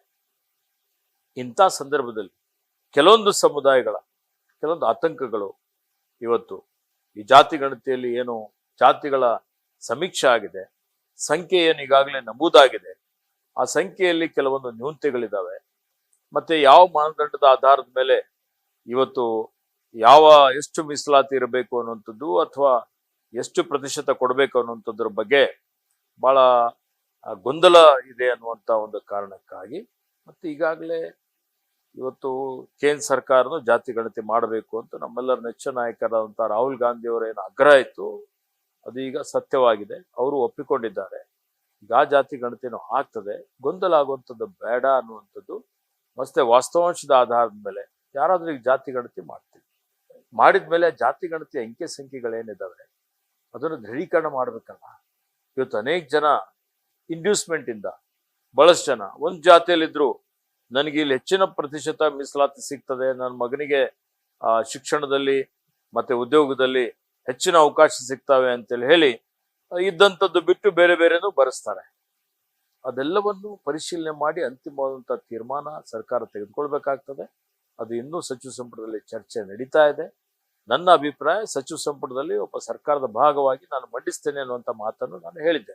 ಸರ್, ತಾವು ಸರ್ಕಾರದ ಭಾಗವಾಗಿ ಒಂದು ಹೇಳಿದಿರಿ, ಜೊತೆಗೆ ವೀರಶೈವ ಲಿಂಗಾಯತ ಮಹಾಸಭಾದ ರಾಷ್ಟ್ರ ಪ್ರಧಾನ ಕಾರ್ಯದರ್ಶಿ ಕೂಡ ಆಗಿದ್ದೀರಿ. ಸೊ ಈ ಕಾರಣಕ್ಕಾಗಿ ಒಂದು ಇಲ್ಲಿ ಅಭಿಪ್ರಾಯ ಇರುವಂತದ್ದು ಅಥವಾ ಆರೋಪ ಇರುವಂತದ್ದು ಜಾತಿ ಗಣತಿ ಲಿಂಗಾಯತ ಸಮುದಾಯದ ವಿರುದ್ಧವಾಗಿದೆ ಎಂಬುದು. ಸೊ ತಾವು ಇದನ್ನು ಯಾವ ರೀತಿ ನೋಡ್ತೀರಿ? ಹಾಗಾದ್ರೆ ನೋಡಿ, ಸರ್ಕಾರ ಎಲ್ಲರಿಗೆ ಸರಿ ಸಮಾನವಾಗಿ ನೋಡ್ತಾ ಇದೆ.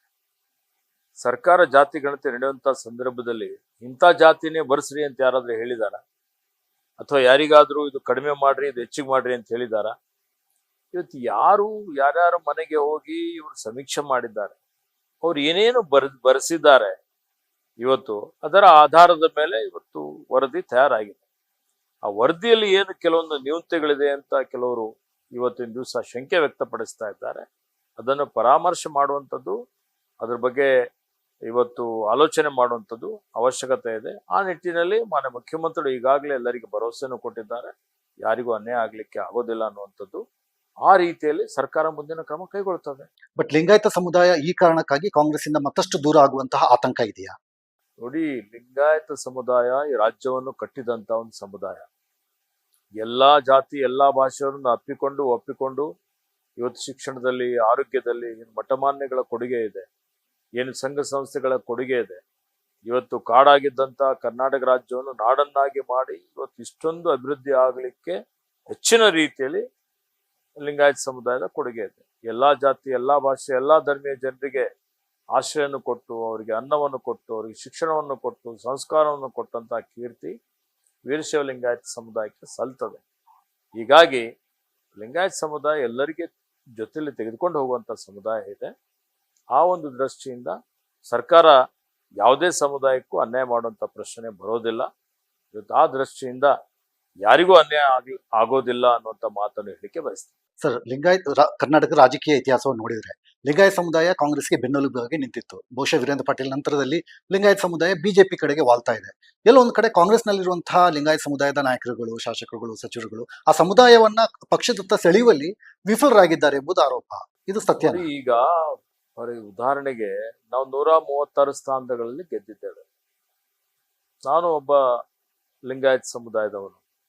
ನನ್ನ ಕ್ಷೇತ್ರದಲ್ಲಿ ನನಗೆ ಲಿಂಗಾಯತರು ಮತ ಕೊಟ್ಟಿದ್ದಾರೆ, ಅನೇಕ ಕ್ಷೇತ್ರಗಳಲ್ಲಿ ಕೊಟ್ಟಿದ್ದಾರೆ, ಸುಮಾರು ಕಡೆ. ಹೀಗಾಗಿ ನಾವು 136 ಸ್ಥಾನ ಗೆಲ್ಲಕ್ಕೆ ಪರಿಶಿಷ್ಟ ಜಾತಿ, ಪರಿಶಿಷ್ಟ ಪಂಗಡ, ಹಿಂದುಳಿದವರು, ಅಲ್ಪಸಂಖ್ಯಾತರು ಜೊತೆಯಲ್ಲಿ ಮೇಲ್ವರ್ಗದ ಲಿಂಗಾಯತರು ಮತ್ತು ಒಕ್ಕಲಿಗರ ಸಹಿತ ಕಾಂಗ್ರೆಸ್ ಪಕ್ಷಕ್ಕೆ ಮತ ಕೊಟ್ಟಿದ್ದಾರೆ. ಕಾಲಕ್ಕೆ ನೋಡಿ, ಸ್ವಾತಂತ್ರ್ಯ ಪೂರ್ವದಲ್ಲಿ ಸ್ವಾತಂತ್ರ್ಯಕ್ಕಾಗಿ ಸ್ವಾತಂತ್ರ್ಯ ಚಳವಳಿಯಲ್ಲಿ ಹೆಚ್ಚಿನ ಸಂಖ್ಯೆಯಲ್ಲಿ ಭಾಗವಹಿಸಿದಂಥವರು ಇವತ್ತು ಲಿಂಗಾಯತ ವೀರಶೈವ ಮುಖಂಡರು. ಸ್ವಾತಂತ್ರ್ಯ ನಂತರನೂ ಸಹಿತ ಕಾಂಗ್ರೆಸ್ ಪಕ್ಷದ ಬೆನ್ನೆಲುಬಾಗಿ ಇವತ್ತೇನು ಕ್ರಾಂತಿಕಾರಕ ಅನೇಕ ಕಾಯ್ದೆಗಳನ್ನು ತಂದಿದ್ದಿದೆ, ಅದಕ್ಕೆಲ್ಲ ವಿಧಾನಸಭೆಯಲ್ಲಿ, ವಿಧಾನ ಪರಿಷತ್ತಿನಲ್ಲಿ ಲಿಂಗಾಯತ ಶಾಸಕರು, ವಿಧಾನ ಪರಿಷತ್ ಸದಸ್ಯರು ಬೆಂಬಲ ಕೊಟ್ಟಿದ್ದಾರಂತೆ. ಇಷ್ಟೊಂದು ಪರಿವರ್ತನೆ, ಬದಲಾವಣೆ ಆಗಿದೆ, ಸಾಮಾಜಿಕ ನ್ಯಾಯ ಸಿಕ್ಕಿದೆ. ಮತ್ತೆ ಅವ್ರ ಜೊತೆ ಕಾಲಕ್ಕೆ ಒಂದೊಂದ್ಸಲ ಯಾವ್ದಾದ್ರು ಒಂದು ಪಕ್ಷಕ್ಕೆ ಬಹುಮತ ಕೊಟ್ಟಿದ್ದಂಥದ್ದು, ಆ ಕಡೆ ಹೆಚ್ಚಿನ ಸಂಖ್ಯೆಯಲ್ಲಿ ಬೆಂಬಲ ಕೊಟ್ಟಿದ್ದಂಥದ್ದು ಇರಬಹುದು. ಆದರೆ ಈಗ ಲಿಂಗಾಯತ ಸಮುದಾಯ ಜಾತ್ಯತೀತ ಸಮುದಾಯವಾಗಿದೆ. ಒಳ್ಳೆ ಕೆಲಸ ಮಾಡಿದವರಿಗೆ ಅವರು ಅಪ್ರಿಸಿಯೇಷನ್ ಮಾಡ್ತಾರೆ, ಅವರಿಗೆ ಬೆಂಬಲ ಕೊಡ್ತಾರೆ. ನಮ್ಮ ಪಕ್ಷಕ್ಕೆ ಲೋಕಸಭೆಯಲ್ಲಿ ಬೆಂಬಲ ಕೊಟ್ಟಿದ್ದಾರೆ. ಬೆಂಬಲ ಕೊಟ್ಟಿದ್ದಕ್ಕಾಗಿ ಇವತ್ತು ಕಲ್ಯಾಣ ಕರ್ನಾಟಕದಲ್ಲಿ 5 ಸ್ಥಾನಗಳು ನಾವು ಗೆದ್ದಿದ್ದೇವೆ. ಇವತ್ತು ಅವ್ರು ಬೆಂಬಲ ಕೊಟ್ಟಿದ್ದಕ್ಕಾಗಿನೇ ಇವತ್ತು 136 ಸ್ಥಾನಗಳಲ್ಲಿ ನಾವು ಗೆದ್ದಿದ್ದೇವೆ. ಅದೇ ರೀತಿಯಲ್ಲಿ ನಮ್ಮ ಜನಪರ, ಜೀವಪರ ಕೆಲಸ ಕಾರ್ಯಗಳು ನಾವೇನು ಮಾಡ್ತಾ ಇದ್ದೀವಿ ಮತ್ತು ನಮ್ಮ ಜಾತ್ಯತೀತ ಒಂದು ನಿಲುವಿನಿಂದ ಮತ್ತೆ ಲಿಂಗಾಯತ ವೀರಶೈವ ಸಮುದಾಯ ನಮ್ಮ ಕೈ ಹಿಡಿತದೆ ಅನ್ನುವಂಥ ನಂಬಿಕೆ ನನಗಿದೆ. ಓಕೆ ಸರ್, ಈಗ ರಾಜ್ಯದ ರಾಜಕೀಯದ ಹತ್ರ ನೋಡೋದಾದ್ರೆ ಕೆಪಿಸಿಸಿ ಅಧ್ಯಕ್ಷ ಸ್ಥಾನ ಬದಲಾವಣೆ ಆಗಬೇಕೆಂಬ ಚರ್ಚೆ ಇದೆ. ಕೆಲವರು ಬಹಿರಂಗವಾಗಿ ತಮ್ಮ ಅಭಿಪ್ರಾಯಗಳನ್ನು ವ್ಯಕ್ತಪಡಿಸಿದ್ದಾರೆ. ತಾವು ಹಿರಿಯ ರಾಜಕಾರಣಿಯಾಗಿ ಸಂಘಟನೆಯ ಅನುಭವ ಕೂಡ ಹೊಂದಿದವರಾಗಿ ಕೆಪಿಸಿಸಿ ಅಧ್ಯಕ್ಷ ಸ್ಥಾನ ಬದಲಾವಣೆಯ ಅಗತ್ಯತೆ ಇದೆಯಾ ಸದ್ಯದ ಮಟ್ಟಿಗೆ? ನೋಡಿ, ನಾನು ನಮ್ಮ ಪಕ್ಷದ ಒಬ್ಬ ಶಿಸ್ತಿನ ಸಿಪಾಯಿ. ನಮ್ಮೆಲ್ಲರ ನೆಚ್ಚಿನ ನಾಯಕರಾದಂಥ ಭಾರತೀಯ ರಾಷ್ಟ್ರೀಯ ಕಾಂಗ್ರೆಸ್ನ ಅಧ್ಯಕ್ಷರಾದ ಮಾನ್ಯ ಮಲ್ಲಿಕಾರ್ಜುನ್ ಖರ್ಗೆಜಿಯವರು ನಾಯಕತ್ವದ ಬಗ್ಗೆ ಯಾರೂ ಹೇಳಿಕೆ ಕೊಡಬಾರದು ಅನ್ನುವಂತ ಒಂದು ಆದೇಶವನ್ನು ಕೊಟ್ಟಿದ್ದಾರೆ. ಆ ಆದೇಶವನ್ನು ನಾವು ಪರಿಪಾಲನೆ ಮಾಡ್ತಾ ಇದ್ದೇವೆ. ಬಟ್ ಕೆಪಿಸಿಸಿಗೆ ತಮ್ಮ ಹೆಸರು ಕೂಡ ಮುಂಚೂಣಿಯಲ್ಲಿದೆ. ಸಾಕಷ್ಟು ಜನರು ಇದರ ಬಗ್ಗೆ ಅಭಿಪ್ರಾಯಗಳನ್ನು ಕೂಡ ಬಹಿರಂಗವಾಗಿ ವ್ಯಕ್ತಪಡಿಸಿದ್ದಾರೆ. ಗೊತ್ತಿಲ್ಲ ನನಗೆ. ಈಗ ವರಿಷ್ಠರು ಆಯಾ ಕಾಲದಲ್ಲಿ ಯಾರಿಗೆ ನೇಮಕ ಮಾಡಬೇಕು, ಏನ್ ಮಾಡಬೇಕು ಅನ್ನೋಂತ ಒಂದು ತೀರ್ಮಾನವನ್ನು ಮಾಡ್ತಾರೆ. ಬಟ್ ಈಶ್ವರ್ ಖಂಡ್ರೆ ಅವರು ಆಕಾಂಕ್ಷಿಯಾಗಿದ್ದಾರೆ. ನೋಡಿ, ನಾನು ಈಗಾಗಲೇ ಹೇಳಿದ್ದೇನೆ, ನನಗೆ ಈಗ ಅರಣ್ಯ ಜೀವ ಪರಿಸರ ಇಲಾಖೆ ಸಚಿವರನ್ನಾಗಿ ಜವಾಬ್ದಾರಿ ಕೊಟ್ಟಿದ್ದಾರೆ. ಆ ಜವಾಬ್ದಾರಿ ಪ್ರಾಮಾಣಿಕವಾಗಿ ನಿಭಾಯಿಸ್ತಾ ಇದ್ದೇನೆ. ಎಲ್ಲೆಲ್ಲಿ ಒತ್ತುವರಿ ಆಗಿದೆ, ಒತ್ತುವರಿ ತೆರವು ಮಾಡ್ತಾ ಇದ್ದೇವೆ. ಮತ್ತೆ ಇವತ್ತು ಅರಣ್ಯ ಬೆಳೆಸ್ತಾ ಇದ್ದೇವೆ, ಅರಣ್ಯ ವಿಸ್ತರಣೆ ಮಾಡ್ತಾ ಇದ್ದೇವೆ. ಅದ್ರ ಬಗ್ಗೆ ನನಗೆ ಹೆಚ್ಚಿನ ಒಂದು ಧ್ಯಾನ ಇದೆ. ಹೀಗಾಗಿ ಪಕ್ಷ ವಹಿಸ್ಕೊಟ್ಟಂತ ಏನ್ ಕೆಲಸ ಇದ್ರು, ಏನೇ ಸೇವೆ ಇದ್ರು ಮಾಡ್ಲಿಕ್ಕೆ ಸಿದ್ಧನಾಗಿದ್ದೇನೆ ಅನ್ನುವಂಥ ಮಾತನ್ನು ಹೇಳಲಿಕ್ಕೆ ಬಯಸ್ತೇನೆ. ಸತೀಶ್ ಜಾರಕಿಹೊಳಿ ಅವರಾಗಿರ್ಬೋದು, ಕೆಲವೊಂದು ಮುಖಂಡರುಗಳು ಬಹಿರಂಗವಾಗಿ ಹೇಳ್ತಾರೆ ಈಶ್ವರ್ ಖಂಡ್ರೆ ಅವರು ಕೆಪಿಸಿಸಿ ಅಧ್ಯಕ್ಷರಾದ್ರೆ ನಾವು ಸಂಪೂರ್ಣವಾಗಿ ಅವರಿಗೆ ಬೆಂಬಲ ಕೊಡ್ತೀವಿ ಅಂತ. ನಾನು ಈಗಾಗಲೇ ಹೇಳಿದ್ದೇನೆ, ಪಕ್ಷ ತೀರ್ಮಾನ ಮಾಡಿದರೆ ಸತೀಶ್ ಜಾರಕಿಹೊಳಿ ಅವರು ನನ್ನ ಆಪ್ತ ಸ್ನೇಹಿತರಿದ್ದಾರೆ. ಇವತ್ತು ಎಲ್ಲ ನಮ್ಮ ಸಚಿವ ಸಂಪುಟದ ಸದಸ್ಯರು ನನ್ನ ಆಪ್ತ ಸ್ನೇಹಿತರೇ ಇದ್ದಾರೆ. ಎಲ್ಲರ ಜೊತೆಯಲ್ಲೂ ಉತ್ತಮವಾದಂತಹ ಸಂಪರ್ಕ ಇದೆ, ಸಂಬಂಧ ಇದೆ. ಮತ್ತೆ ನಮ್ಮ ನೆಚ್ಚಿನ ನಾಯಕರಾದಂಥ ಮಾನ್ಯ ಸಿದ್ದರಾಮಯ್ಯಜಿ ಅವರು, ಮಾನ್ಯ DK ಶಿವಕುಮಾರ್ ಅವರು ನಮಗೆ ಕಾಲಕ್ಕೆ ಮಾರ್ಗದರ್ಶನ ಮಾಡ್ತಾ ಇದ್ದಾರೆ. ಹೀಗಾಗಿ ವರಿಷ್ಠರು ಏನಿದ್ದಾರೆ, ರಾಹುಲ್ ಜಿ ಅವರು, ಖರ್ಗೆ ಸಾಹೇಬರು ಏನ್ ತೀರ್ಮಾನ ಮಾಡ್ತಾರೆ ಅದಕ್ಕೆ ನಾವೆಲ್ಲರೂ ಬದ್ಧರಾಗಿದ್ದೇವೆ ಅನ್ನುವಂಥ ಮಾತನ್ನು ಹೇಳಲಿಕ್ಕೆ ಬಯಸ್ತೇನೆ. ಸರ್, ರಾಜ್ಯದ ಕಾಂಗ್ರೆಸ್ನ ಬಣ ರಾಜಕೀಯದಿಂದ ತಾವು ಖಂಡಿತವಾಗಿ ಅಂತರವನ್ನು ಕಾದ್ಕೊಂಡಿದ್ದೀರಿ. ಆದ್ರೆ ರಾಜ್ಯದಲ್ಲಿ ನಡೀತಾ ಇರುವಂತಹ ಕೆಲವೊಂದು ಬೆಳವಣಿಗೆಗಳು, ಅದು CM ಸ್ಥಾನದ ಬದಲಾವಣೆ ಇರ್ಬೋದು, DCM ಸ್ಥಾನದ ವಿಚಾರ ಇರ್ಬೋದು, ಈ ರೀತಿಯ ಆಂತರಿಕ ಕಲಹಗಳು ಎಲ್ಲ ಒಂದು ಕಡೆ ಪಕ್ಷಕ್ಕೆ ಜನರಿಗೆ ಒಂದು ತಪ್ಪು ಸಂದೇಶವನ್ನು ಕೊಡೋದಿಲ್ವಾ ಇದು? ನೋಡಿ, ನಮ್ಮ ಪಕ್ಷ ಇವತ್ತು ಎಲ್ಲರೂ ಒಗ್ಗಟ್ಟಾಗಿ ನಾವು ಕೆಲಸ ಮಾಡ್ತಾ ಇದ್ದೇವೆ. ನೀವು ನೋಡ್ತಾ ಇರ್ಬೋದು, ಕೆಲವೊಂದು ಜನ ಏನೂ ಇಲ್ಲದೆ ಇವತ್ತು ಜನರಲ್ಲಿ ಗೊಂದಲ ಮೂಡಿಸ್ಲಿಕ್ಕೆ ಪ್ರಯತ್ನ ಮಾಡ್ತಾರೆ. ಇವತ್ತು ಒಂದು ಪರಿವಾರದಲ್ಲಿ ಸಣ್ಣ ಪುಟ್ಟ ಅಭಿಪ್ರಾಯ ಭೇದಗಳಿರ್ತವೆ. ಆದರೆ ಎಲ್ಲರೂ ಒಗ್ಗಟ್ಟಾಗಿ ಪಕ್ಷ ಸಂಘಟನೆಯಲ್ಲಿ ನಮ್ಮನ್ನು ನಾವು ತೊಡಗಿಸಿಕೊಂಡಿದ್ದೇವೆ. ಯಾವೇ ಸಣ್ಣ ಪುಟ್ಟ ವಿಚಾರಗಳು ಅದರ ಬಗ್ಗೆ ಯಾರು ಆಲೋಚನೆ ಮಾಡುವಂತ ಅವಶ್ಯಕತೆ ಇಲ್ಲ. ಒಗ್ಗಟ್ಟಾಗಿದ್ದೇವೆ, ಒಗ್ಗಟ್ಟಿನಿಂದ ಮುಂದೆ ಹೋಗ್ತೇವೆ.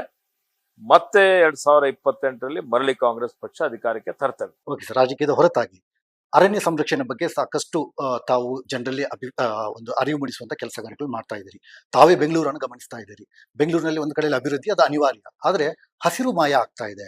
ಇದು ಯಾವ ರೀತಿಯ ಮುನ್ಸೂಚನೆಯನ್ನು ಕೊಡುತ್ತೆ ಅಂತ? ಇದು ಅತ್ಯಂತ ಕಳವಳಕಾರಿಯಾದಂತ ಒಂದು ಸಂಗತಿ ಆಗಿದೆ, ನಾನು ಒಪ್ಪುತ್ತೇನೆ. ಹೀಗಾಗಿ ನಾನು ನಿನ್ನೆ ಹೋಗಿ 153 ಎಕರೆ ಮಾದಪ್ಪನಹಳ್ಳಿಯಲ್ಲಿ ಅಲ್ಲಿ ನಾವು ಯುಕ್ಯಾಲಿಪ್ಟಸ್ ಹಾಕಿದ್ದೇವೆ. ಅರಣ್ಯ ಅಭಿವೃದ್ಧಿ ನಿಗಮದ ವತಿಯಿಂದ ನಾವು ಮರುವಶ ಪಡೆದು ಅಲ್ಲಿ ಒಂದು ಸುಂದರವಾದಂತಹ ಬೃಹತ್ ಆದಂತಹ ಉದ್ಯಾನವನ ನಿರ್ಮಾಣ ಮಾಡಲಿಕ್ಕೆ ನಾವು ಈಗಾಗಲೇ ಒಂದು ವಿಸ್ತೃತ ಯೋಜನಾ ವರದಿ ತಯಾರು ಮಾಡಲಿಕ್ಕೆ ನಾನು ಸೂಚನೆಯನ್ನು ಕೊಟ್ಟಿದ್ದೇನೆ. 2 ತಿಂಗಳ ಒಳಗಾಗಿ ಸನ್ಮಾನ್ಯ ಮುಖ್ಯಮಂತ್ರಿಗಳು, ಸನ್ಮಾನ್ಯ ಉಪಮುಖ್ಯಮಂತ್ರಿಗಳು ಮತ್ತು ಸ್ಥಳೀಯ ಶಾಸಕರು ಎಲ್ಲರನ್ನೂ ಸೇರಿಸಿಕೊಂಡು ಅದರ ಒಂದು ಶಂಕುಸ್ಥಾಪನೆ ಮಾಡ್ತೀವಿ. ಅದರ ಜೊತೆಯಲ್ಲಿ HMTಗೆ ನಾವು ಹಿಂದೆ ಅಂದರೆ 60ರ ದಶಕದಲ್ಲಿ 443 ಎಕರೆ ಭೂಮಿ ಅಲ್ಲಿ ಒಂದು ಉದ್ದಿಮೆ ಸ್ಥಾಪನೆ ಮಾಡಲಿಕ್ಕೆ ಒಂದು ಅವರು ತಗೊಂಡಿದ್ರು. ಈಗ ಅದನ್ನು ರಿಯಲ್ ಎಸ್ಟೇಟ್ ಆಗಿ ಪರಿವರ್ತನೆ ಮಾಡಿ 160 ಎಕರೆ ಭೂಮಿ ಅವರು ಇವತ್ತು ಮಾರಾಟ ಮಾಡಿ 313 ಕೋಟಿ ರೂಪಾಯಿ ಪಡೆದಿದ್ದಾರೆ. ಇದು ಅಕ್ರಮ, ಇದು ಕಾನೂನು ಬಾಹಿರ ಇದೆ ಅನ್ನುವಂಥದ್ದು ನನ್ನ ಗಮನಕ್ಕೆ ಬಂದಾಗ ಏನು ನಮ್ಮ ಅಧಿಕಾರಿಗಳು ಹಾಕಿದ್ರು ಸುಪ್ರೀಂ ಕೋರ್ಟ್ ಅಲ್ಲಿ, ಅದನ್ನು ವಾಪಸ್ ಪಡೆದು ಸಚಿವ ಸಂಪುಟಕ್ಕೆ ಆ ವಿಷಯ ತೆಗೆದುಕೊಂಡು ಹೋಗಿ ಆ ಭೂಮಿ ಮತ್ತೆ ಮರುವಶ ಪಡಿಸ್ಕೊಂಡು ಅಲ್ಲಿ ಒಂದು ಲಂಗ್ ಸ್ಪೇಸ್ ನಿರ್ಮಾಣ ಮಾಡಬೇಕು ಬೆಂಗಳೂರಿನ ಜನರಿಗೆ ಅಂತ ಹೇಳಿ ನಾವು ತೀರ್ಮಾನವನ್ನು ಮಾಡಿದ್ದೇವೆ. ಈಗ ಹಸಿರೀಕರಣ BBMP ಅವರು ನೋಡ್ಕೊಳ್ತಾರೆ, ಅರಣ್ಯ ವ್ಯಾಪ್ತಿಗೆ ಬರೋದಿಲ್ಲ ಬೆಂಗಳೂರು ಮಹಾನಗರ. ಹೀಗಾಗಿ ಅದನ್ನು ಹಸಿರೀಕರಣ ಮಾಡಲಿಕ್ಕೆ ನಮ್ಮ ಇಲಾಖೆ ವತಿಯಿಂದ BBMPಗೆ ಏನ್ ಸಹಕಾರ ಬೇಕೋ ಅದು ನಾವು ಕೊಡ್ಲಿಕ್ಕೆ ತಯಾರಿದ್ದೀವಿ ಅನ್ನೋಂಥ ಮಾತನ್ನು ನಾನು ಈಗಾಗಲೇ ಹೇಳಿದ್ದೇನೆ. ಸೊ ಇದಕ್ಕೆ ಪೂರಕವಾಗಿ ಬೆಂಗಳೂರಿನಲ್ಲಿ ಟ್ರಾಫಿಕ್ ಕಂಟ್ರೋಲ್ ಮಾಡೋದಕ್ಕೆ ಸುರಂಗ ಮಾರ್ಗ ಮಾಡಬೇಕಂತ ಒಬ್ಬ ಅಭಿಪ್ರಾಯ ಇದೆ. ಕೇವಲ ಬೆಂಗಳೂರು ಮಾತ್ರ ಅಲ್ಲ, ಪಶ್ಚಿಮ ಘಟ್ಟದ ಅತ್ಯಂತ ಸೂಕ್ಷ್ಮ ಪ್ರದೇಶ ಶಿರಾಡಿ ಘಾಟ್, ಅಲ್ಲಿ ಕೂಡ ಸುರಂಗ ಮಾರ್ಗ ಮಾಡಬೇಕಂತ ಅಭಿಪ್ರಾಯ ಇದೆ. ಎಲ್ಲೋ ಒಂದು ಕಡೆ ಈ ರೀತಿಯ ಸುರಂಗ ಮಾರ್ಗಗಳು ಇಕೋಸಿಸ್ಟಮ್ಗೆ ಹಾನಿ ಉಂಟು ಮಾಡಬಹುದೆಂಬ ಆತಂಕ ಪರಿಸರವಾದಿಗಳು ವ್ಯಕ್ತಪಡಿಸಿದ್ದಾರೆ. ಇವತ್ತು ನೋಡಿ, ವಿಜ್ಞಾನ ತಂತ್ರಜ್ಞಾನ ಬಹಳ ಮುಂದುವರೆದಿದೆ. ಯಾವುದೇ ರೀತಿಯಲ್ಲಿ ಪರಿಸರಕ್ಕೆ ಅಥವಾ ಇಕೋಸಿಸ್ಟಮ್ಗೆ ಮಾರಕವಾದಂಥದ್ದು ಮಾಡದೆ ಅದು ಮಾಡಲಿಕ್ಕೆ ಬಿಡದೆ ಅದನ್ನು ಪ್ರಕೃತಿ ಮತ್ತು ಪರಿಸರವನ್ನು ಸಂರಕ್ಷಣೆ ಜೊತೆಯಲ್ಲಿ ಅದನ್ನು ಅಭಿವೃದ್ಧಿನೂ ಮಾಡುವಂಥದ್ದಕ್ಕೆ ನಾವು ಮಾಡಲಿಕ್ಕೆ ಸಾಧ್ಯ ಇದೆ. ಆ ನಿಟ್ಟಿನಲ್ಲಿ ನಮ್ಮ ಸರ್ಕಾರ, ಇಲಾಖೆಯ ಸಚಿವರೆಲ್ಲರೂ ಸೇರಿ ಇವತ್ತು ಪ್ರಕೃತಿಗೆ ಧಕ್ಕೆ ಆಗದ ರೀತಿಯಲ್ಲಿ ಅಭಿವೃದ್ಧಿ ಕೆಲಸ ಕಾರ್ಯಗಳು ಮಾಡುವಂಥದ್ದಕ್ಕೆ ಕ್ರಮ ವಹಿಸ್ತಾರೆ ಅನ್ನುವಂಥ ಒಂದು ಮಾತನ್ನು ಹೇಳಿಕೆ ಬಯಸ್ತೇನೆ. ಸರ್, ಕೊನೆಯದಾಗಿ ತಮ್ಮ ಪುತ್ರ ಸಂಸದರಾಗಿದ್ದಾರೆ. ಬಹುಶಃ ಅತ್ಯಂತ ಕಿರಿಯ ವಯಸ್ಸಿನಲ್ಲೇ ಸಂಸತ್ ಪ್ರವೇಶ ಮಾಡಿದ್ದಾರೆ. ಪುತ್ರನ ಕೆಲಸ ಕಾರ್ಯಗಳು ತಮಗೆ ತೃಪ್ತಿ ಕೊಟ್ಟಿದೆಯಾ? ನಾನು ನಿಜವಾಗಿ ಹೇಳ್ಬೇಕು ಅಂತ ಹೇಳಿದ್ರೆ, ನನಗಿಂತ ಹೆಚ್ಚಿನ ಒಂದು ಕೆಲಸ ನನ್ನ ಪುತ್ರ ಮಾಡ್ತಾ ಇದ್ದಾನೆ ಅನ್ನುವಂತ ಒಂದು ಹೆಮ್ಮೆ, ತೃಪ್ತಿ ನನಗಿದೆ. ಯಾಕೆಂದ್ರೆ ಸಣ್ಣ ವಯಸ್ಸಿನಲ್ಲಿ 26 ವರ್ಷದ ವಯಸ್ಸಿನಲ್ಲಿ ಆತ ಸಂಸತ್ ಸದಸ್ಯನಾಗಿ ಆಯ್ಕೆ ಆದ. ಅವ್ರು ಆಯ್ಕೆ ಆಗಿದ್ದಂತ ಸಂದರ್ಭದಲ್ಲಿ ನನಗೆ ನನ್ನದೇ ಆದಂತ ಶಂಕೆಗಳಿದ್ದು, ಸಮಯ ಕೊಡ್ಬೋದಾ ಇಲ್ವಾ, ಜನರ ಸಮಸ್ಯೆಗಳಿಗೆ ಅರ್ಥ ಮಾಡಿಕೊಳ್ಳಬಹುದಾ ಏನು ಅಂತೇಳಿ. ಆದರೆ ನಾನು ನೋಡ್ತಾ ಇದ್ದೇನೆ, ಕೆಲಸ ಕಾರ್ಯ ನೋಡ್ತಾ ಇರ್ತಕ್ಕಂಥದ್ದು, ಲೋಕಸಭೆಯಲ್ಲಿ ಮಾತನಾಡಿದ್ದು ನೋಡ್ತಾ ಇರ್ತಕ್ಕಂಥದ್ದು, ಮತ್ತೆ ಈಗ ಸಮಯ ಕೊಡ್ತಾ ಇರ್ತಕ್ಕಂಥದ್ದು, ಜನರ ಬಗ್ಗೆ ಕಳಕಳಿ ಕಾಳಜಿ ಇಟ್ಕೊಂಡು ಏನು ಇವತ್ತು ಕೆಲಸ ಮಾಡ್ತಾ ಇದ್ದಾರೆ. ಹೀಗಾಗಿ ಅವನು ಏನು ಜನರ ನಿರೀಕ್ಷೆಯಂತೆ ಬೀದರ್ ಜಿಲ್ಲೆ ರಾಜ್ಯದ ಕೀರ್ತಿ ಜಾಸ್ತಿ ಮಾಡುವಂತ ನಿಟ್ಟಿನಲ್ಲಿ ಸೇವೆ ಮಾಡ್ತಾರೆ ಅನ್ನುವಂಥ ನಂಬಿಕೆ ಇದೆ. ಅವರ ತಂದೆಯಾಗಿ, ಒಂದು ಅನುಭವಿ ರಾಜಕಾರಣಿಯಾಗಿ ತಾವು ಅವರಿಗೆ ಪದೇ ಪದೇ ಕೊಡುವಂತ ಸಲಹೆಗಳೇನು? ನೋಡಿ, ನಾನು ಅವ್ರಿಗೆ ಸಲಹೆ ಏನು ಕೊಟ್ಟಿದ್ದೀನಿ ಅಂತ ಹೇಳಿದ್ರೆ, ಪ್ರಾಮಾಣಿಕತೆ, ನಿಷ್ಠೆ, ಜನಸೇವೆ, ಅದರಲ್ಲಿ ವಿಶೇಷವಾಗಿ ನಿರ್ಗತಿಕರಿಗೆ ಮತ್ತು ಬಡವರಿಗೆ ಸಹಾಯ ಆಗುವಂತ ಒಂದು ರೀತಿಯಲ್ಲಿ ಕಾರ್ಯಕ್ರಮಗಳು ಇರಬೇಕು ಮತ್ತು ಜನರ ಕಷ್ಟಗಳಿಗೆ ತತ್ಕ್ಷಣವೇ ಸ್ಪಂದನೆ ಮಾಡಬೇಕು ಅನ್ನುವಂಥದ್ದು ನಾನು ಹೇಳಿದ್ದೇನೆ. ಮತ್ತೆ ನನ್ನ ಸಲಹೆ ಮೇರೆಗೆ ನಡೀತಾ ಇದ್ದಾರೆ ಅಂತ ಹೇಳಿ ನನಗೆ ಸಂತೋಷ ಇದೆ. ಓಕೆ ಸರ್, 2 ವರ್ಷ ಆಯ್ತು. ಮುಂದಿನ 3 ವರ್ಷಗಳಲ್ಲಿ ರಾಜ್ಯದ ಜನರು ಕಾಂಗ್ರೆಸ್ ಸರ್ಕಾರದಲ್ಲಿ ಏನ್ ನಿರೀಕ್ಷೆ ಇಟ್ಕೊಳ್ಬಹುದು? ನೋಡಿ, ಕಾಂಗ್ರೆಸ್ ಸರ್ಕಾರ ಯಾವತ್ತಿಗೂ ಜನಪರ ಸರ್ಕಾರ. ಜನರಿಗಾಗಿ ನಾವು ಸೇವೆ ಮಾಡ್ತಾ ಬಂದಿದ್ದೇವೆ. ಅಧಿಕಾರದಲ್ಲಿ ಇದ್ರೂ ಮಾಡಿದ್ದೇವೆ, ಅಧಿಕಾರದಲ್ಲಿ ಇರದೇ ಇದ್ರೂ ಇವತ್ತು ನಾವು ಸೇವೆಯನ್ನು ಮುಂದುವರಿಸಿಕೊಂಡು ಹೋಗಿದ್ದೇವೆ. ಹೀಗಾಗಿ 2 ವರ್ಷ ತೃಪ್ತಿಕರವಾದಂತಹ ಸಾಧನೆಯನ್ನು ಮಾಡಿದ್ದೇವೆ ಎಲ್ಲ ಇಲಾಖೆಗಳಲ್ಲಿ. ಇವತ್ತು ನಮ್ಮ ಅರಣ್ಯ ಇಲಾಖೆನೇ ಇದೆ.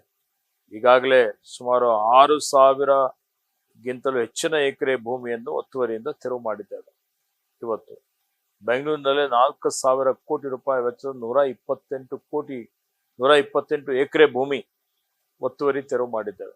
ಬೆಂಗಳೂರಿನಲ್ಲಿ 5,678 ಎಕರೆ ಹೆಸರುಗಟ್ಟಲ್ಲಿರುವಂತಹ ಭೂಮಿಯನ್ನು ಇವತ್ತು ಗ್ರೇಟರ್ ಹೆಸರುಘಟ್ಟ ಮೀಸಲು ಸಂರಕ್ಷಿತ ಪ್ರದೇಶ ಹುಲ್ಲುಗಾವಲು ಅಂತ ಹೇಳಿ ಘೋಷಣೆ ಮಾಡಿದ್ದೇವೆ.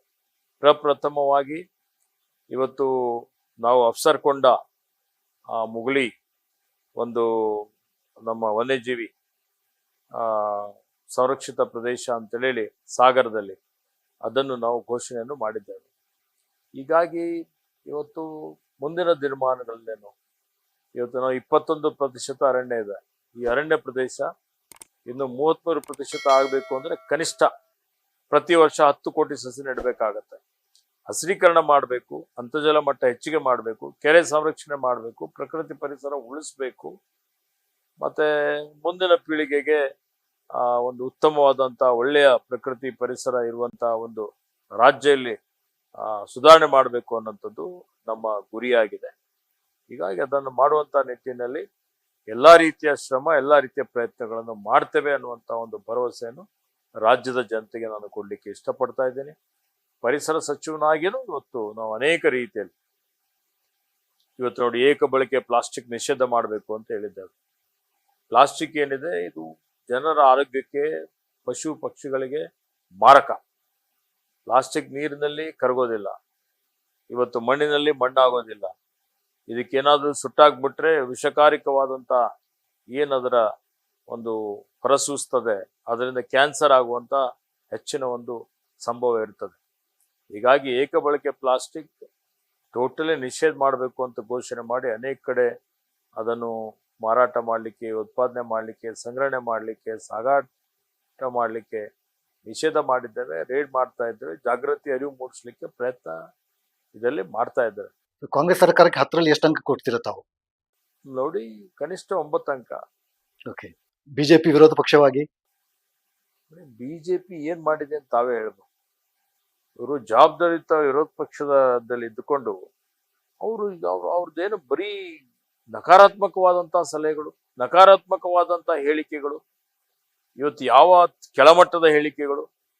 ಇವತ್ತವರು ನಮ್ಮ ಗೌರವಾನ್ವಿತ ಪ್ರಿಯಾಂಕ್ ಖರ್ಗೆರವ್ರ ಬಗ್ಗೆ ಏನು ಕೆಳಮಟ್ಟದ ಹೇಳಿಕೆಗಳು ನಾಗರಿಕ ಸಮಾಜದಲ್ಲಿ ಇದು ಯಾರಾದ್ರೂ ಅಕ್ಸೆಪ್ಟ್ ಮಾಡ್ಲಿಕ್ಕೆ ಸಾಧ್ಯ ಆಗ್ತದ? ಇಡೀ ರಾಜ್ಯ ಇವತ್ತು ಅವರಿಗೆ ಥೂತು ಅಂತ ಇದೆ, ಛೀ ಅಂತ ಇದೆ. ಅವರು ವಿರೋಧ ಪಕ್ಷದಲ್ಲಿ ಆ ಸ್ಥಾನದಲ್ಲಿ ಇರ್ಲಿಕ್ಕೆ ಲಾಯಕ್ಕಿದ್ದಾರ? ನೋಡ್ಬೇಕಲ್ಲ. ಇವತ್ತು ಉತ್ತಮವಾದಂತ ಸಲಹೆ ಕೊಡ್ಲಿ. ನಾವೆಲ್ಲಾದ್ರೂ ಎಡವಿದ್ರೆ, ಎಲ್ಲಾದ್ರೂ ನ್ಯೂನತೆಗಳಿದ್ರೆ, ಎಲ್ಲಾದ್ರೂ ಇವತ್ತು ಕುಂದುಕೊರತೆಗಳಿದ್ರೆ ಆಡಳಿತ ಸರ್ಕಾರದ ಗಮನಕ್ಕೆ ತರಲಿ, ಇರೋದಿಲ್ಲ ಅಂತಲ್ಲ. ಆದರೆ ಅವ್ರ ಹೇಳಿಕೆಗಳು ಎಂತವು ಇದ್ದಾವೆ, ಅವ್ರೇನು ಇವತ್ತು ಯಾವ ರೀತಿಯಲ್ಲಿ ಅವರ ಪದಗಳನ್ನು ಬಳಸ್ತಾ ಇದ್ದಾರೆ, ಅವಾಚ್ಯ ಶಬ್ದಗಳನ್ನು ನಮ್ಮ ಮಂತ್ರಿಗಳ ಬಗ್ಗೆ. ಪ್ರಿಯಾಂಕ್ ಖರ್ಗೆ ಅವರು ಅಷ್ಟೇ ಅಲ್ಲ, ಇತರ ಮಂತ್ರಿಗಳ ಬಗ್ಗೆನೂ ಸಿಕ್ಕಾಪಟ್ಟೆ ಇವರು ಬಹಳ ಅವಾಚ್ಯ ಶಬ್ದಗಳನ್ನು ಬಳಸುವಂಥದ್ದು ಇಡೀ ರಾಜಕೀಯ ವ್ಯವಸ್ಥೆಯಲ್ಲೇನೆ ಇವತ್ತು ಅತ್ಯಂತ ತಳಮಟ್ಟಕ್ಕೆ ಹೋಗುವಂತ ರೀತಿಯಲ್ಲಿ ವರ್ತನೆ ಮಾಡ್ತಾ ಇದ್ದಾರೆ. ಸ್ಪೀಕರ್ ಅವರು ಜೊತೆಲೇನು ಅದೇ ರೀತಿಯಲ್ಲಿ ವರ್ತನೆ ಮಾಡಿದ್ರು ಅವರು. ಇವತ್ತು ನೋಡಿ, ಮಹಿಳೆಯರ ಬಗ್ಗೆ ಎಷ್ಟು ಅಗೌರವವಾಗಿ ಅವ್ರು ನಡ್ಕೊಳ್ತಾ ಇದ್ದಾರೆ. ಇದೆಲ್ಲ ಏನ್ ಜನ ನೋಡ್ತಾ ಇದ್ದಾರೆ, ಅವ್ರಿಗೆ ಮತ್ತೆ ತಕ್ಕ ಪಾಠ ಜನ ಕಲಿಸ್ತಾರೆ ಅನ್ನುವಂತ ಭರವಸೆ ಇದೆ. ಈಶ್ವರ್ ಖಂಡ್ರೆ ಅವರು ಕೆಪಿಸಿಸಿ ಕಾರ್ಯಾಧ್ಯಕ್ಷರಾದ್ರು, 2 ಬಾರಿ ಸಚಿವರಾದ್ರು. ಮುಂದಿನ ಗುರಿ ಏನು ರಾಜಕೀಯವಾಗಿ? ಸೇವೆನೇ ಗುರಿ. ಇವತ್ತು ನಾನು ಏನಾದ್ರೂ ಒಂದು ಸ್ಥಾನ ಪಡಿಬೇಕು ಅಥವಾ ಅಧಿಕಾರದಲ್ಲಿರ್ಬೇಕು, ದರ್ಪ ಮಾಡಬೇಕು ಅನ್ನುವಂಥದ್ದು ನಮ್ಮಲ್ಲಿ ಬಂದಿಲ್ಲ. ನಮ್ಮ ತಂದೆಯವರು ಸ್ವಾತಂತ್ರ್ಯ ಸೇನಾನಿಗಳಾಗಿ ಇವತ್ತು ಈ ರಾಜ್ಯಕ್ಕಾಗಿ, ರಾಷ್ಟ್ರಕ್ಕಾಗಿ ಹೋರಾಟ ಮಾಡಿದ್ದಾರೆ. ಹೋರಾಟದಿಂದಲೇ ಬಂದಂಥವ್ರು. ಅವರ ದಾರಿಯಲ್ಲಿ ನಾವು ನಡೀತಾ ಇದ್ದೇವೆ. ಅವರೇ ನನಗೆ ರೋಲ್ ಮಾಡೆಲ್ ಅಂತ ಹೇಳ್ಬೋದು. ನಾನು ರಾಜಕೀಯದಲ್ಲಿ ನಾನು ರಾಜೀವ್ ಗಾಂಧಿ ಅವರೇ ನನ್ನ ರೋಲ್ ಮಾಡೆಲ್. ನಾನು ಇಂಜಿನಿಯರಿಂಗ್ ಪದವಿ ಮುಗಿಸಿದ ಮೇಲೆ ನಮ್ಮ ತಂದೆಯವರು ನನಗೆ ನ್ಯಾಷನಲ್ ಟ್ರೈನಿಂಗ್ ಕ್ಯಾಂಪ್ ಸೇವಾದಲ್ಗೆ ಕಲ್ಕತ್ತಾಗೆ ಕಳಿಸಿದ್ರು. ಅಲ್ಲಿ ಕೊನೆ ದಿವಸ ಸಮಾರೋಪ ಭಾಷಣ ಮಾಡ್ಲಿಕ್ಕೆ ರಾಜೀವ್ ಗಾಂಧಿ ಅವರು ಬಂದಿದ್ರು. ಅವ್ರು ಬಂದಂತ ಸಂದರ್ಭದಲ್ಲಿ ಅವ್ರು ಹೇಳಿದ ಮಾತುಗಳು, ಅವರ ನಡೆ ನುಡಿ ನೋಡಿ ನನ್ನ ಅವರಿಂದ ಆಕರ್ಷಿತನಾಗಿ ಕಾಂಗ್ರೆಸ್ ಪಕ್ಷದಲ್ಲಿ ಸಕ್ರಿಯವಾಗಿ ಪಾಲ್ಗೊಂಡು ಜನಸೇವೆ ಮಾಡಲಿಕ್ಕೆ ಬಂದಿದ್ದೇನೆ. ನಮ್ಮ ಪಕ್ಷದ ತತ್ವ ಸಿದ್ಧಾಂತಗಳನ್ನು ಅಳವಡಿಸಿಕೊಂಡು ಸೇವೆ ಮಾಡುವಂಥದ್ದು ಅದು ಒಂದೇ ನಮ್ಮ ಕರ್ತವ್ಯ. ಸೇವೆ ಮಾಡುವಂತಹ ಸಂದರ್ಭದಲ್ಲಿ ಏನು ಅವಕಾಶ ಬರ್ತದೆ ಅಥವಾ ಪಕ್ಷ ಏನು ಜವಾಬ್ದಾರಿ ಕೊಡ್ತದೆ, ಆ ಜವಾಬ್ದಾರಿಯನ್ನು ಸಮರ್ಥವಾಗಿ, ನಿಷ್ಠೆಯಿಂದ ಪಕ್ಷದ, ರಾಜ್ಯದ ಜನರ ಒಂದು ಒಳಿತಿಗಾಗಿ ಮಾಡುವಂತ ಕೆಲಸ ನಾನು ಮಾಡ್ತೇನೆ. ಸರ್, ಕೊನೆಯದಾಗಿ ಬಿಡುವಿನ ಅವಧಿಯನ್ನು ಯಾವ ರೀತಿ ಕಳೀತೀರಿ ಸರ್? ಪುಸ್ತಕ ಓದ್ತೀರಾ, ಸಿನಿಮಾ ನೋಡ್ತೀರಾ? ಬಿಡುವಿನ ಅವಧಿಯಲ್ಲಿ ಪುಸ್ತಕ ಓದ್ತೇನೆ, ನ್ಯೂಸ್ ಪೇಪರ್ ಓದ್ತೇನೆ, ಮ್ಯೂಸಿಕ್ ಕೇಳ್ತೇನೆ. ಸ್ಪೆಷಲಿ ಹಿಂದಿ ಮ್ಯೂಸಿಕ್ ಬಗ್ಗೆ ಬಹಳ ನನಗೆ ಮೊದಲಿಂದಲೂ ಒಂದು ರೀತಿಯ ಹಾಬಿ ಇದೆ. ಮ್ಯೂಸಿಕ್ ಕೇಳ್ತಾ ಹಳೆ ಮ್ಯೂಸಿಕ್ ಹಳೆ ಮ್ಯೂಸಿಕ್. ಯಾರು ಸರ್ ತಮ್ಮ ಇಷ್ಟದ ಮ್ಯೂಸಿಕ್? ಲತಾ ಮಂಗೇಶ್ಕರ್ ಇದೆ, ನಿಮ್ದು ಮೊಹಮ್ಮದ್ ರಫಿ ಹಾಡಿದಂಥದ್ದು ಹಾಡುಗಳಿದಾವೆ, ಆಶಾ ಭೋಸ್ಲೆ ಹಾಡುಗಳಿದಾವೆ ಇವತ್ತು. ಮತ್ತೆ ಇನ್ನು ಅನೇಕ ಮ್ಯೂಸಿಕ್ ಕೇಳುವಂಥದ್ದು ನನಗೆ ಬಹಳ ಹಿಡಿಸ್ತದೆ. Thank you. ಹಲವಾರು ವಿಚಾರಗಳು ನಮ್ಮ ಜೊತೆ ಮುಕ್ತವಾಗಿ ಹಂಚ್ಕೊಂಡ್ರಿ. ವೀಕ್ಷಕರೇ, ಇದು ಇವತ್ತಿನ ವಿಶೇಷ. ಈ ವಿಡಿಯೋ ನಿಮಗೆ ಇಷ್ಟ ಆದಲ್ಲಿ ಲೈಕ್ ಮಾಡಿ, ಶೇರ್ ಮಾಡಿ ಹಾಗೂ ಸಬ್ಸ್ಕ್ರೈಬ್ ಮಾಡಿ. ನಮಸ್ಕಾರ. Thank you.